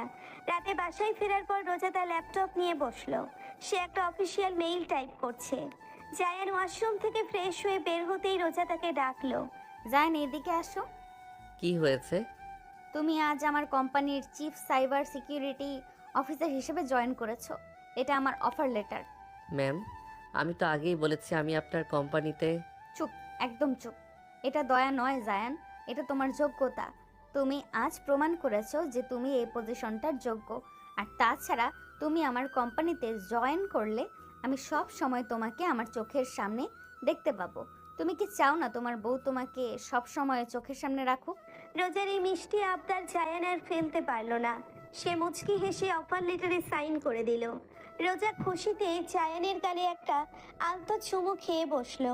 জায়ান অবাক হয়ে রোজার দিকে তাকাতেই রোজা লজ্জায় মুখ ঢেকে খাটের অন্য পাশে শুয়ে পড়ল। জায়ান হাসতে হাসতে লাইট অফ করে দিল। রাতের বেলা রোজাদের ড্রয়িং রুমে সবাই বসে আড্ডা দিচ্ছে। দাদিমা হসপিটাল থেকে রিলিজ পেয়ে আজ এই বাড়িতেই এসেছেন। দাদিমাকে নিজের কাছে পেয়ে জায়ানের খুশি আর ধরে না। রোজা নিজের হাতে দাদিমাকে স্যুপ খাইয়ে দিচ্ছে। দাদিমা রোজার দিকে তাকিয়ে মুচকি হেসে বললেন, আমার নাত বউটা দেখছি চাঁদের টুকরা। তা দাদু ভাই, তোমরা আমাকে শুধু স্যুপই খাওয়াবে নাকি একটা ফুটফুটে পুঁতি পুতনিও আমার কোলে দিবে? আমার তো বেশি দিন আর বাঁচার সময় নাই। দাদিমার কথা শুনে রোজার মুখটা লজ্জায় লাল হয়ে গেল। সে মাথা নিচু করে ফেলল। জায়ান দাদিমার কথা শুনে ফিক করে হেসে দিয়ে রোজার দিকে বাঁকা নজরে তাকালো। দাদিমা, তোমার নাত বউ তো সারাদিন অফিস আর ফাইল নিয়েই ব্যস্ত থাকে। আমাকে তো একটু সময় দেওয়ারও সুযোগ পায় না। তোমার পতি পত্নীর কথা তো ভাববেই না। জায়ান, তুমি চুপ করবে? দাদিমার সামনে এসব কি আজে বাজে বকছো? আরে দাদু ভাই ঠিকই তো বলেছে, অফিস তো সারা জীবনই থাকবে মা, কিন্তু সংসারের একটা সুখ আছে না। আজ রাতে তোমরা দুজন নিজেদের মতো সময় কাটাও। যাও, রুমে যাও। রোজা লজ্জায় আর এক মুহূর্ত সেখানে দাঁড়াতে পারল না। সে দৌড়ে সিঁড়ি বেয়ে উপরে নিজের রুমে চলে গেল। জায়ান দাদিমাকে নিজের রুমে শুইয়ে দিয়ে মুচকি হাসতে হাসতে রোজার রুমে আসলো। রুমে ঢুকে জায়ান দেখলো রোজা আয়নার সামনে দাঁড়িয়ে নিজের কানের দুলমুখ খুলছে। পরনে তার একটা হালকা নীল রঙের শাড়ি, স্নান করে আসার কারণে চুলগুলো হালকা ভেজা। জায়ান দরজাটা ভেতর থেকে লক করে দিয়ে ধীর পায়ে রোজার পেছনে গিয়ে দাঁড়ালো। জায়ান, তুমি দরজা লক করলে কেন? জায়ান কোনো কথা না বলে রোজার খোলা কোমরে 2 হাত পেঁচিয়ে তাকে নিজের বুকের সাথে শক্ত করে মিশিয়ে নিল। রোজা চমকে উঠে আয়নার দিকে তাকালো। আয়নায় জায়ানের নেশাগ্রস্ত চোখ দুটো দেখে রোজার বুকের ভেতরটা ধুকধুক করতে লাগলো। জায়ান রোজার ভেজা ঘাড়ের ওপর মুখ গুজে দিয়ে গভীর একটা শ্বাস নিল। আমার বউটাকে আজ এত সুন্দর লাগছে কেন? দাদিমার কথাগুলো কি আপনার কানে যায় নাই ম্যাম? জায়ান, ছাড়ো আমাকে, কেউ চলে আসবে। আসুক না, নিজের লিগেল বউকে আদর করছি, এতে কার কি বলার আছে? আর তাছাড়া দরজা লক করা। জায়ান রোজার ঘাড়ে আলতো করে একটা চুমু দিল। রোজার পুরো শরীরে একটা বিদ্যুৎ খেলে গেল। সে চোখ বন্ধ করে ফেললো। জায়ান রোজাকে নিজের দিকে ঘুরিয়ে নিল। তারপর রোজার 2 গালে হাত রেখে তার চোখের দিকে তাকিয়ে বলল, আপনি জানেন রোজা, আপনাকে প্রথম যেদিন শাড়ি পরে দেখেছিলাম সেদিনই আমার মনে হয়েছিল এই মেয়েটাকে আমি নিজের বুকের খাঁচায় বন্দি করে ফেলি। আপনি এত সুন্দর কেন? ফাজিল ছেলে, দিন দিন তোমার রোম্যান্স অনেক বেড়ে যাচ্ছে। ভুলে যেও না আমি তোমার থেকে বয়সে বড়। বয়সে বড় হলে কি হবে? আদরের কাছে তো সব বয়সই হার মানে। জায়ান কথাগুলো বলেই আর 1 সেকেন্ডও দেরি করলো না। সে সরাসরি রোজার ঠোঁট জোড়া নিজের দখলে নিয়ে নিল। রোজা প্রথমে চমকে গেলেও পরক্ষণেই জায়ানের গলার কাছে 2 হাত পেঁচিয়ে ধরে তার এই ভালোবাসায় সাড়া দিল। জায়ান রোজাকে শূন্যে কোলে তুলে নিয়ে সোজা খাটের উপর ফেলে দিল। তারপর নিজে রোজার উপর ঝুঁকে এসে আবার তাকে গভীর চুম্বনে আবদ্ধ করলো। 5 মিনিট পর শ্বাস নেওয়ার জন্যে জায়ান রোজাকে ছেড়ে দিল। দুজনেই জোরে জোরে শ্বাস নিচ্ছে। রোজার গাল লজ্জায় টমেটোর মতো লাল হয়ে গেছে। জায়ান, তুমি সত্যি একটা পিচ্চি শয়তান। আমার ঠোঁটটা একদম কেটে দিয়েছো। হি হি হি, মিষ্টি জিনিস তো একটু কামড় দিয়ে খেতেই মজা। আরও একবার খাবো? একদম না, এখন চুপচাপ ঘুমাও। কাল সকালে তোমার নতুন অফিসে জয়েন করার কথা। জায়ান হাসতে হাসতে রোজাকে নিজের বুকের ওপর টেনে নিয়ে শক্ত করে জড়িয়ে ধরল। রোজা জায়ানের বুকের লোমগুলো নিয়ে খেলা করতে করতে একসময় ঘুমিয়ে পড়ল। পরের দিন সকালে রোজার কোম্পানির অফিসে আজ এক নতুন চাঞ্চল্য। জায়ান আজ চিফ সাইবার সিকিউরিটি অফিসার হিসেবে জয়েন করেছে। জায়ান এক ব্ল্যাক কালারের ফিটেড শার্ট আর ফর্মাল প্যান্ট পরে অফিসে এসেছে। তার পার্সোনালিটি আর অ্যাটিটিউড দেখে অফিসের সব মেয়ে কর্মীরা মুগ্ধ হয়ে তার দিকে তাকিয়ে আছে। রোজা নিজের কেবিন থেকে এটা খেয়াল করে রাগে ফুঁসতে লাগলো। ঠিক এমন সময় একটা স্মার্ট মেয়ে অফিসে ঢুকলো। মেয়েটার পরনে ওয়েস্টার্ন ড্রেস, চোখে রোদ চশমা। সে সোজা জায়ানের কাছে গিয়ে জায়ানকে জড়িয়ে ধরলো। হেই জায়ান, কনগ্রাচুলেশন দোস্ত, ফাইনালি তুই কোম্পানিতে জয়েন করলি। থ্যাঙ্কস ফারিয়া। তুই এখানে হঠাৎ? কেন, তোর সাথে দেখা করতে আসতে পারি না? তা তোর বউ কই? আমি তো তোর বস বউকে দেখতে এসেছি। ফারিয়া জায়ানের হাত ধরে হাসাহাসি করছিল। রোজা নিজের কেবিন থেকে এই দৃশ্য দেখে আর সহ্য করতে পারল না। সে গটগট করে হেঁটে জায়ানের ডেস্কে আসলো। রোজার চোখ দিয়ে যেন আগুন বের হচ্ছে। এক্সকিউজ মি, আপনি কে? আর আমার অফিসে আপনি এইভাবে আমার এমপ্লয়ের সাথে চিপকে আছেন কেন? ও হ্যালো রোজা ম্যাম, আমি ফারিয়া, জায়ানের বেস্ট ফ্রেন্ড এবং ওর বিজনেস পার্টনার। বিজনেস পার্টনার ঠিক আছে, কিন্তু তাই বলে অফিসে এসে অন্য মানুষের হাজবেন্ডের হাত ধরে থাকাটা খুব একটা ভদ্রতা না। জায়ান, তুমি এক্ষুনি আমার কেবিনে আসো। রোজার আগে হনহন করে নিজের কেবিনে চলে গেল। ফারিয়া ফিক করে হেসে দিয়ে জায়ানকে চোখ মারল। দোস্ত, তোর বউ তো হ্যাপি জেলাস। যা গিয়ে বউর রাগ ভাঙা, আমি আসছি। ফারিয়া চলে যাওয়ার পর জায়ান মুচকি হাসতে হাসতে রোজার কেবিনে ঢুকলো। কেবিনে ঢোকার সাথে সাথেই রোজা জায়ানের শার্টের কলার ধরে তাকে দরজার সাথে চেপে ধরলো। জায়ান অবাক হয়ে রোজার রাগী মুখের দিকে তাকালো। ওই মেয়েটা তোমাকে জড়িয়ে ধরলো কেন? আর তুমিও দাঁত বের করে হাসছিলে। তোমার সমস্যা কি জায়ান? আরে ম্যাম, ও তো আমার ফ্রেন্ড। বন্ধুদের সাথে তো মানুষ হাসি মুখে কথা বলে।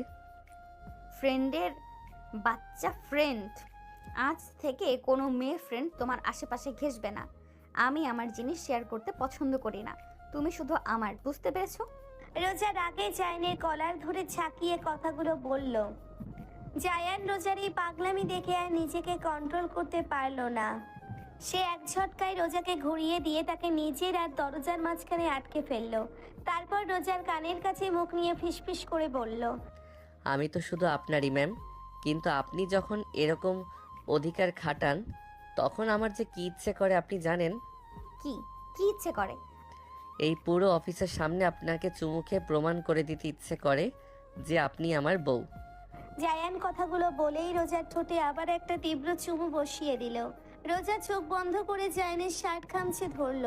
কিছুক্ষণ পর জায়ান রোজার কপালে নিজের কপাল ঠেকিয়ে বলল, ফারিয়ার সাথে আমার কোনো সম্পর্ক নেই রোজা, ও শুধু আমার ইনভেস্টমেন্টগুলো দেখে। আপনি ছাড়া আমার চোখে আর কোনো মেয়ে সুন্দর না। আমি জানি জায়ান, কিন্তু তোমাকে অন্য কোনো মেয়ের সাথে দেখলে আমার বুকের ভেতরটা জ্বলে যায়। আমি তোমাকে খুব ভালোবেসে ফেলেছি পিচ্চির জামাই। আমিও আপনাকে অনেক ভালোবাসি ম্যাম। দুজনের এই মিষ্টি রোম্যান্সের পর তারা কাজে মন দিল। 3 দিন পর শহরের সবচেয়ে বড় বিজনেস টাইকুনদের একটা বিশাল কনফারেন্স বিন গালা নাইট। আনোয়ার হোসেন তার কোম্পানির তরফ থেকে সেখানে উপস্থিত হয়েছেন। রোজা আর জায়ানও সেখানে গেছে, কিন্তু আনোয়ার হোসেনের অবস্থা আজ খুব একটা ভালো না। গত কয়েকদিনে তার কোম্পানির শেয়ার মার্কেট ধস নেমেছে। হাসিম চৌধুরী আর সোহেল মিলে আড়ালে থেকে আনোয়ার হোসেনের শেয়ারগুলো কিনে নিয়ে তাকে দেউলিয়া করার প্ল্যান করেছে। পার্টিতে তানভীর আহমেদ, জায়ানের বাবা, প্রধান অতিথি হিসেবে উপস্থিত হয়েছেন। তার পাশে দাঁড়িয়ে আছে তার স্ত্রী লাইলা আর ছেলে সোহেল। তানভীর আহমেদ অত্যন্ত অহংকারী একজন মানুষ। আনোয়ার হোসেন তানভীর আহমেদের সাথে হাত মেলাতে গেলে তানভীর আহমেদ তার ছেলের সাথে হাত সরিয়ে নিলেন। আনোয়ার সাহেব, শুনছি আপনার কোম্পানি নাকি লসে চলছে, যে কোনো সময় দেউলিয়া হয়ে যেতে পারে। আমাদের মতো টপ ক্লাস বিজনেসম্যানদের সার্কেলে আপনার মতো ফেলারদের আর মানায় না। তানভীর সাহেব, ব্যবসায় লাভ লোকসান তো থাকবে, কিন্তু তাই বলে আপনি আমাকে এভাবে অপমান করতে পারেন না। অপমান তো আপনি নিজেই নিজেকে করছেন আনোয়ার আঙ্কেল। নিজের মেয়েকে একটা রাস্তার মেকানিকের সাথে বিয়ে দিয়েছেন। যে মেয়ের রুচি এত নীচ, তার বাবার কোম্পানির শেয়ার তো ধরে পড়বেই। সোহেলের কথা শুনে রোজা রাগের সামনে এগিয়ে আসলো। জায়ান রোজার হাত শক্ত করে ধরে তাকে ইশারায় শক্ত থাকতে বলল। জায়ান শান্ত পায়ে তানভীর আহমেদ আর সোহেলের সামনে গিয়ে দাঁড়ালো। তানভীর আহমেদ জায়ানকে দেখে ভ্রুকুচকে তাকালেন। ছেলেটার চেহারার সাথে তার নিজের চেহারার একটা অদ্ভুত মিল আছে, কিন্তু তিনি সেটা পাত্তা দিলেন না। এই ছেলে, তুমি কি আনোয়ার সাহেবের ওই মেকানিক জামাই নাকি? আমাদের সামনে এসে দাঁড়িয়েছো কোন সাহসে? সাহস তো আমার রক্তের মধ্যেই আছে লাইলা ম্যাডাম, শুধু সময় খারাপ ছিল বলে এতদিন চুপ ছিলাম। তুই একটা চোর। সেদিন পুলিশ তোকে ছেড়ে দিয়েছে বলে তুই বেঁচে গেছিস। আজ এই হাই সোসাইটি পার্টিতে তুই ঢুকলি কিভাবে? যে পার্টিতে আপনাদের মতো অন্যের টাকা আত্মসাৎ করা চোরেরা আসতে পারে, সেখানে আমার মতো সৎ মেকানিক তো রাজার হালেই আসতে পারে। এই ছেলে, মুখ সামলে কথা বলো। তুমি জানো তুমি কার সাথে কথা বলছো? আমি তানভীর আহমেদ, নেক্সাস আইটির মালিক।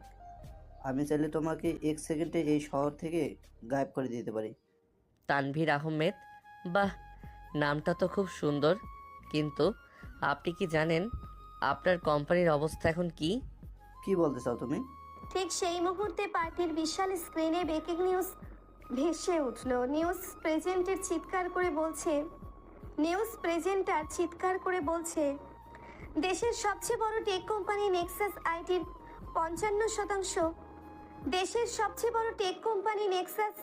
আইটির 50% শেয়ার গোপনে কিনে নিয়েছে এক রহস্যময় ইনভেস্টর। তানভীর আহমেদ এখন আর তার কোম্পানির একক মালিক নন। খবরটা শুনে তানভীর আহমেদ, লাইলা আর সোহেলের মাথায় আকাশ ভেঙে পড়ল। পুরো পার্টিতে হট্টগোল শুরু হয়ে গেল। আনোয়ার হোসেন আর রোজা অবাক হয়ে স্ক্রিনের দিকে তাকিয়ে আছে। বাবা, এটা কিভাবে সম্ভব? আমাদের কোম্পানির শেয়ার কে কিনবে? তখন পার্টির মেইন গেট দিয়ে স্টাইলিশ ভঙ্গিতে প্রবেশ করলো ফারিয়া। তার সাথে একদল ব্ল্যাক স্যুট পরা বডিগার্ড। ফারিয়া সোজা তানভীর আহমেদের সামনে এসে দাঁড়ালো। হ্যালো মিস্টার তানভীর, আমি ফারিয়া, আপনার কোম্পানির সেই 50% শেয়ার হোল্ডারের লিগ্যাল অ্যাডভাইসর। কে আপনার বস? কে আপনার কোম্পানির শেয়ার কিনেছে? আমি তার সাথে কথা বলতে চাই। আমার বস তো আপনার সামনেই দাঁড়িয়ে আছেন মিস্টার তানভীর। ফারিয়া মুচকি হেসে জায়ানের দিকে ইশারা করলো। পুরো পার্টিতে পিন পতন নীরবতা। রোজা চোখ বড় বড় করে জায়ানের দিকে তাকালো।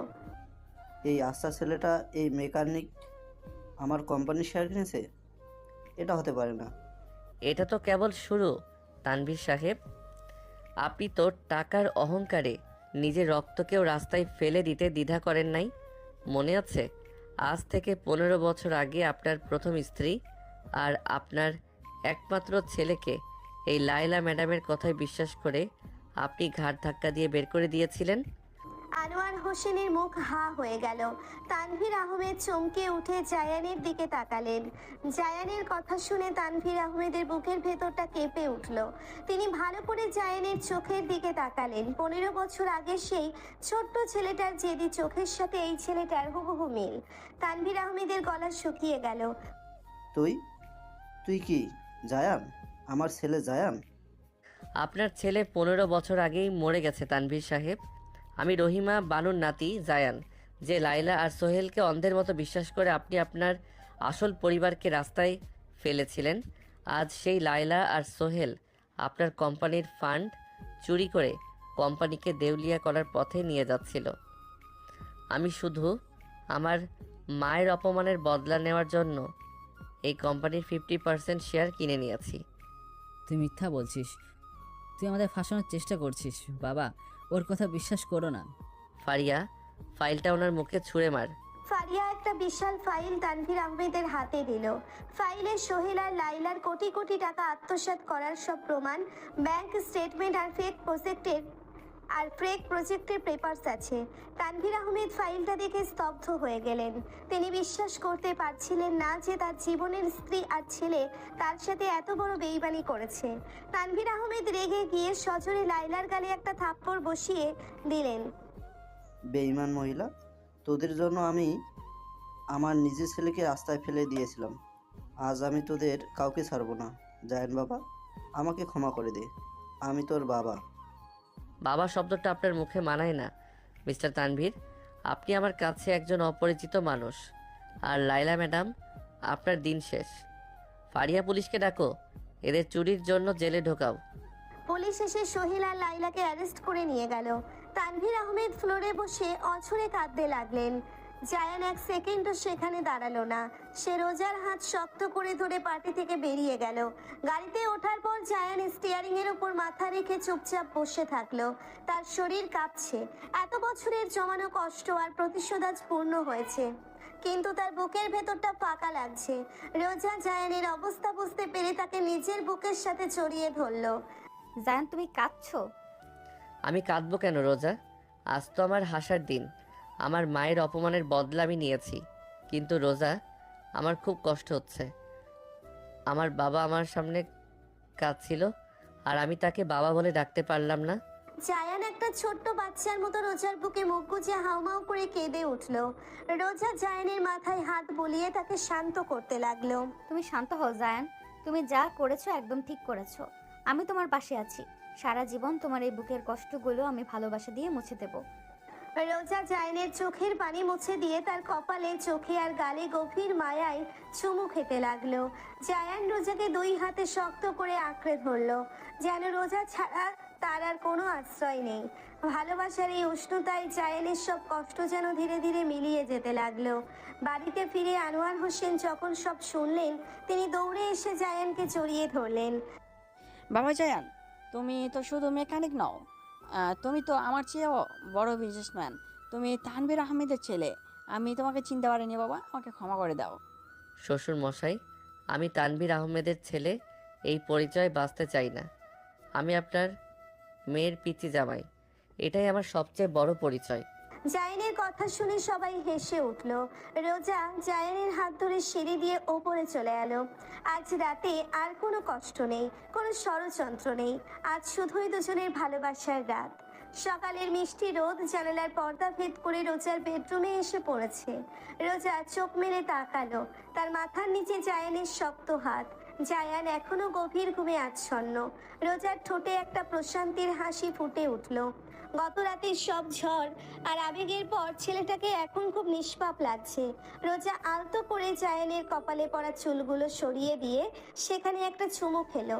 জায়ান ঘুমের ঘোরেই রোজাকে আরো শক্ত করে নিজের বুকের সাথে মিশিয়ে নিল। জায়ান, সকাল হয়ে গেছে, এবার ওঠো, অফিসে যেতে হবে না? আরও কিছুক্ষণ ঘুমাতে দিন না ম্যাম। আমার বউয়ের বুকের ভেতরটা এত শান্তির যে দুনিয়ার আর কোনো কিছুই আমার ভালো লাগছে না। ফাজিল ছেলে, সবসময় শুধু রোম্যান্স আর রোম্যান্স। ওঠো বলছি, আজ অফিসে অনেক কাজ আছে। কাল রাতে তুমি নেক্সাস আইটি 50% শেয়ার কিনে নিয়েছো। আজ তো মিডিয়ার প্রেসের সামনে তোমাকে অফিসিয়াল স্টেটমেন্ট দিতে হবে। আমার কোনো স্টেটমেন্ট দেওয়ার দরকার নেই ফারিয়া, সব সামলে নিবে। আমি শুধু আপনার পিচ্চি জামাই হয়ে থাকতে চাই। জায়ান চোখ না খুলেই রোজার ঘাড়ের কাছে মুখ গুজে দিল। রোজা খিলখিল করে হেসে উঠে জায়ানকে ধাক্কা দিয়ে সরিয়ে বিছানা থেকে উঠে দাঁড়ালো। একদম ঢং করবে না, আমি ফ্রেশ হতে যাচ্ছি, তুমি উঠে পড়ো।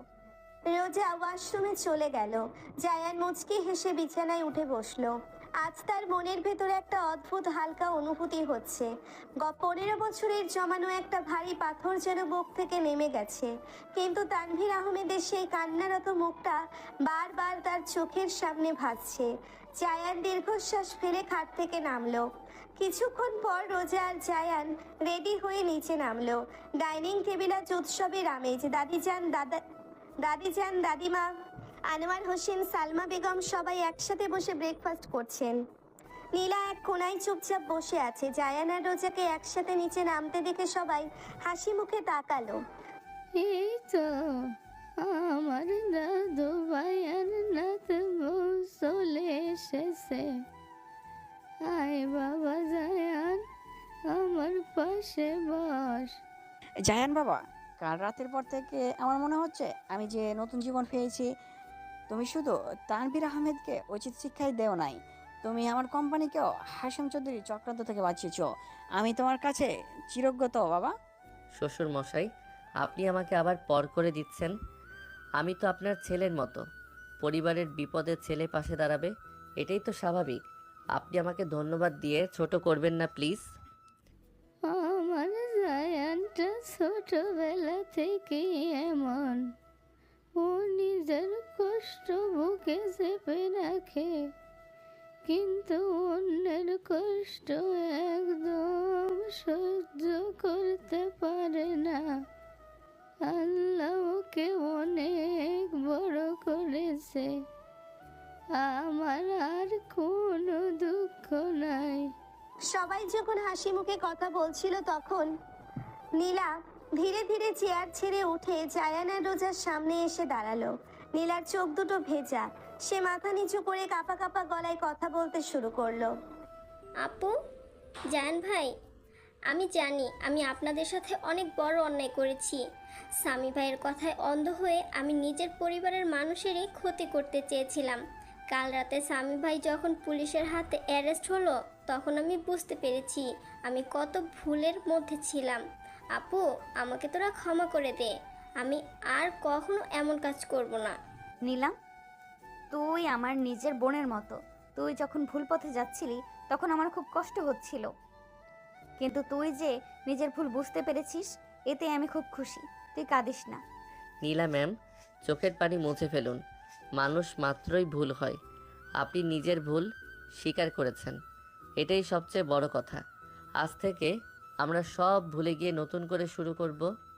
আপনি আমাদের পরিবারের একজন, আর পরিবারের মানুষের উপর আমরা কখনো রাগ করে থাকি না। জায়ানের কথা শুনে নীলা হাউমাউ করে কেঁদে দিয়ে রোজাকে জড়িয়ে ধরলো। রোজা নীলার মাথায় হাত বুলিয়ে তাকে শান্ত করলো। আনোয়ার হোসেন আর সালমা বেগম এই দৃশ্য দেখে স্বস্তির নিঃশ্বাস ফেললেন।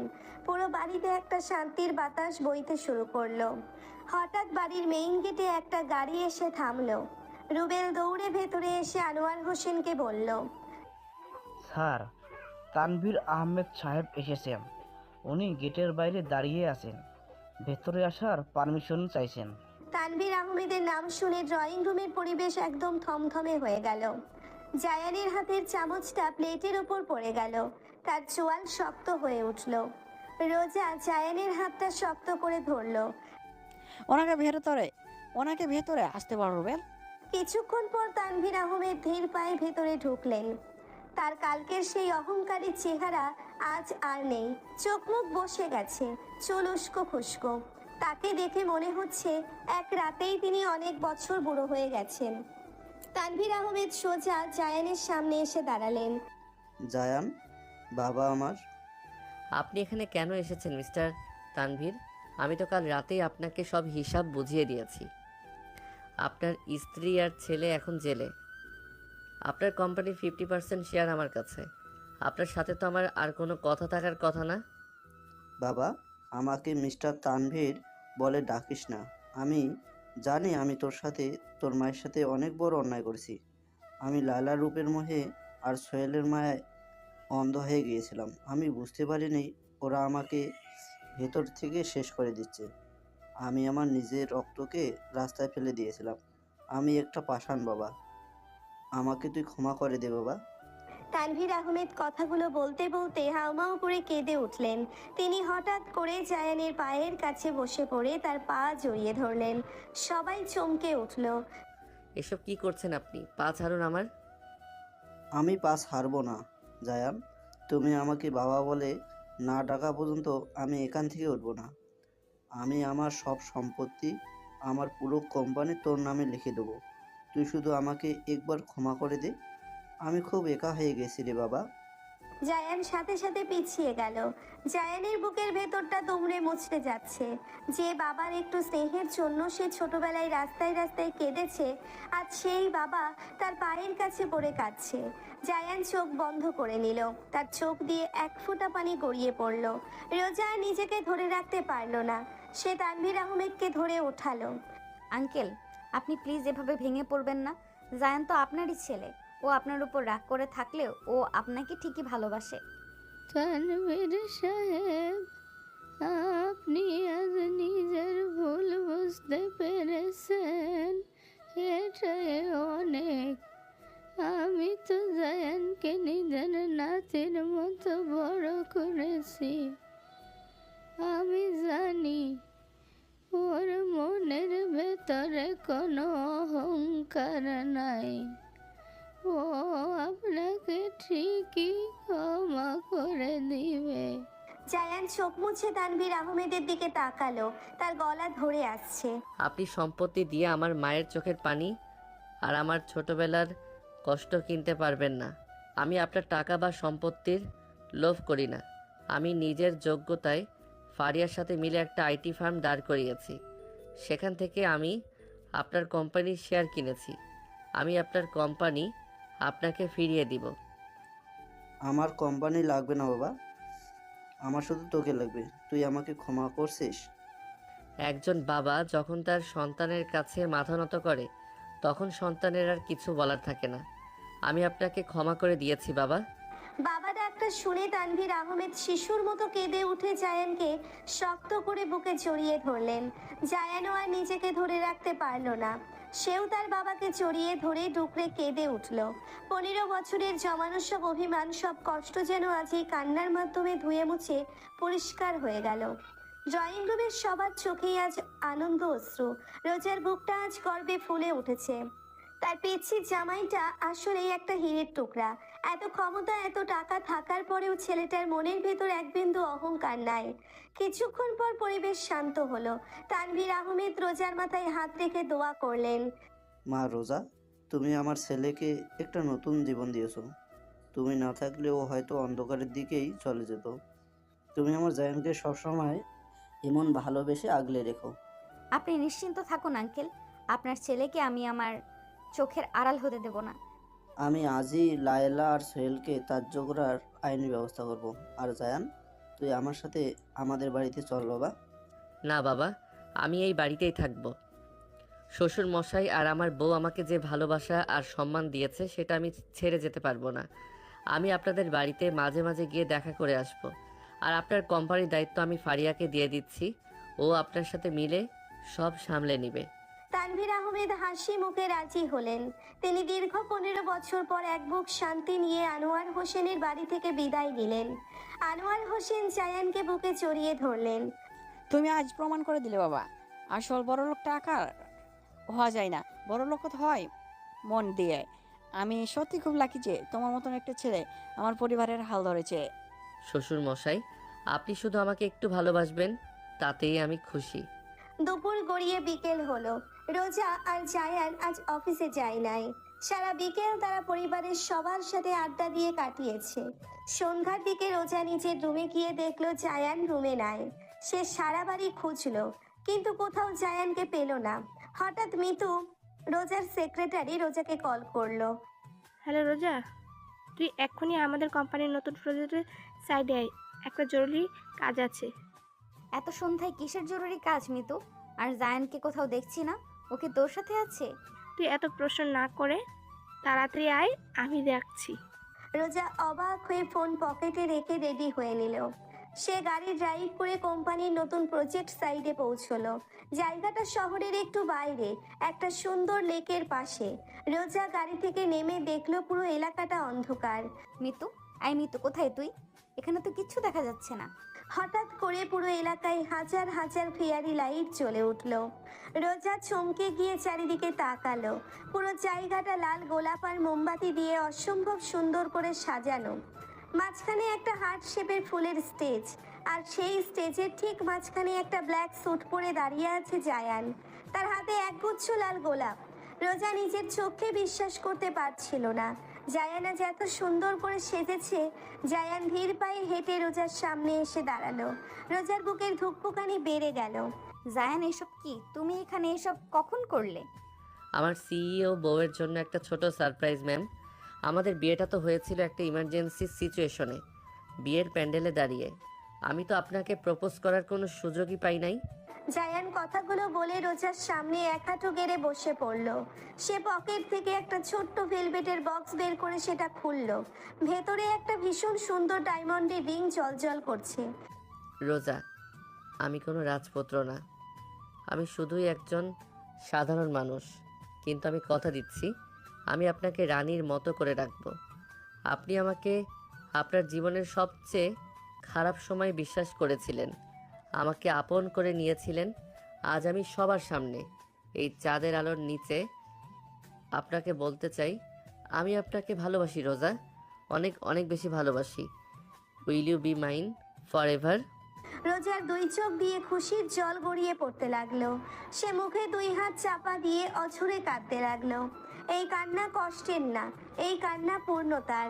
রোজা দ্রুত মাথা নেড়ে হ্যাঁ সূচক সম্মতি জানালো।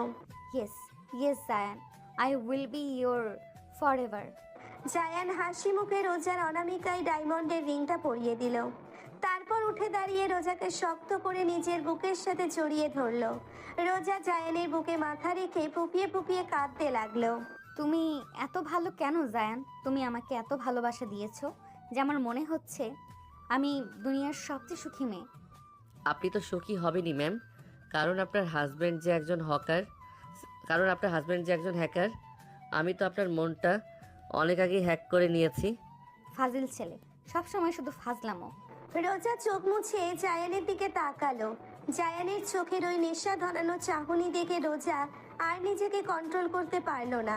সে দুই হাত দিয়ে জায়ানের গলার কাছে পেঁচিয়ে ধরে নিজের ঠোঁট দুটো জায়ানের ঠোঁটের সাথে মিলিয়ে দিল। জায়ানও রোজার কোমর জড়িয়ে ধরে তাকে শূন্যে তুলে নিল।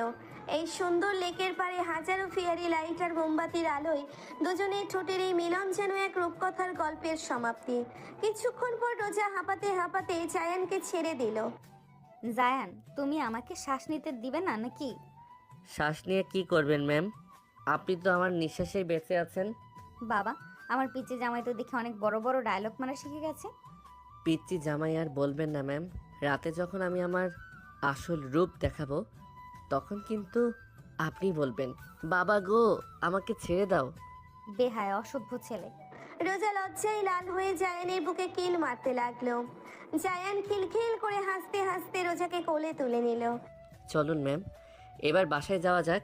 দাদিমা কিন্তু পতিপত্নীর জন্য ওয়েট করছে, আজ রাতে অনেক কাজ। জান, নামাও আমাকে, কেউ দেখে ফেলবে। দেখুক আমার বউকে আমি কোলে নিয়েছি, কারো বাপের কি। জায়ান রোজাকে কোলে নিয়েই গাড়ির দিকে এগোতে লাগলো। রোজা লজ্জায় জায়ানের বুকে মুখ লুকালো, কিন্তু তার ঠোঁটে একটা অসম্ভব সুন্দর হাসি লেগে আছে। ভাগ্যের কি অদ্ভুত খেলা, একটা সামান্য মেকানিক যাকে সবাই রাস্তায় ছেলে বলে অপমান করেছিল, সেই ছেলেই আজ নিজের সততা, বুদ্ধি আর ভালোবাসা দিয়ে শহরের সবচেয়ে বড় লোকের অহংকারী মেয়েটার হৃদয় জয় করে নিল। টাকার অহংকার একসময় মাটিতে মিশে যায়, কিন্তু ভালোবাসা আর সম্মান সারা জীবন মানুষের হৃদয়ে বেঁচে থাকে। জায়ান আর রোজারা এই মিষ্টি খুনসুটি আর গভীর ভালোবাসার গল্পটা যেখানেই পূর্ণতা পেল।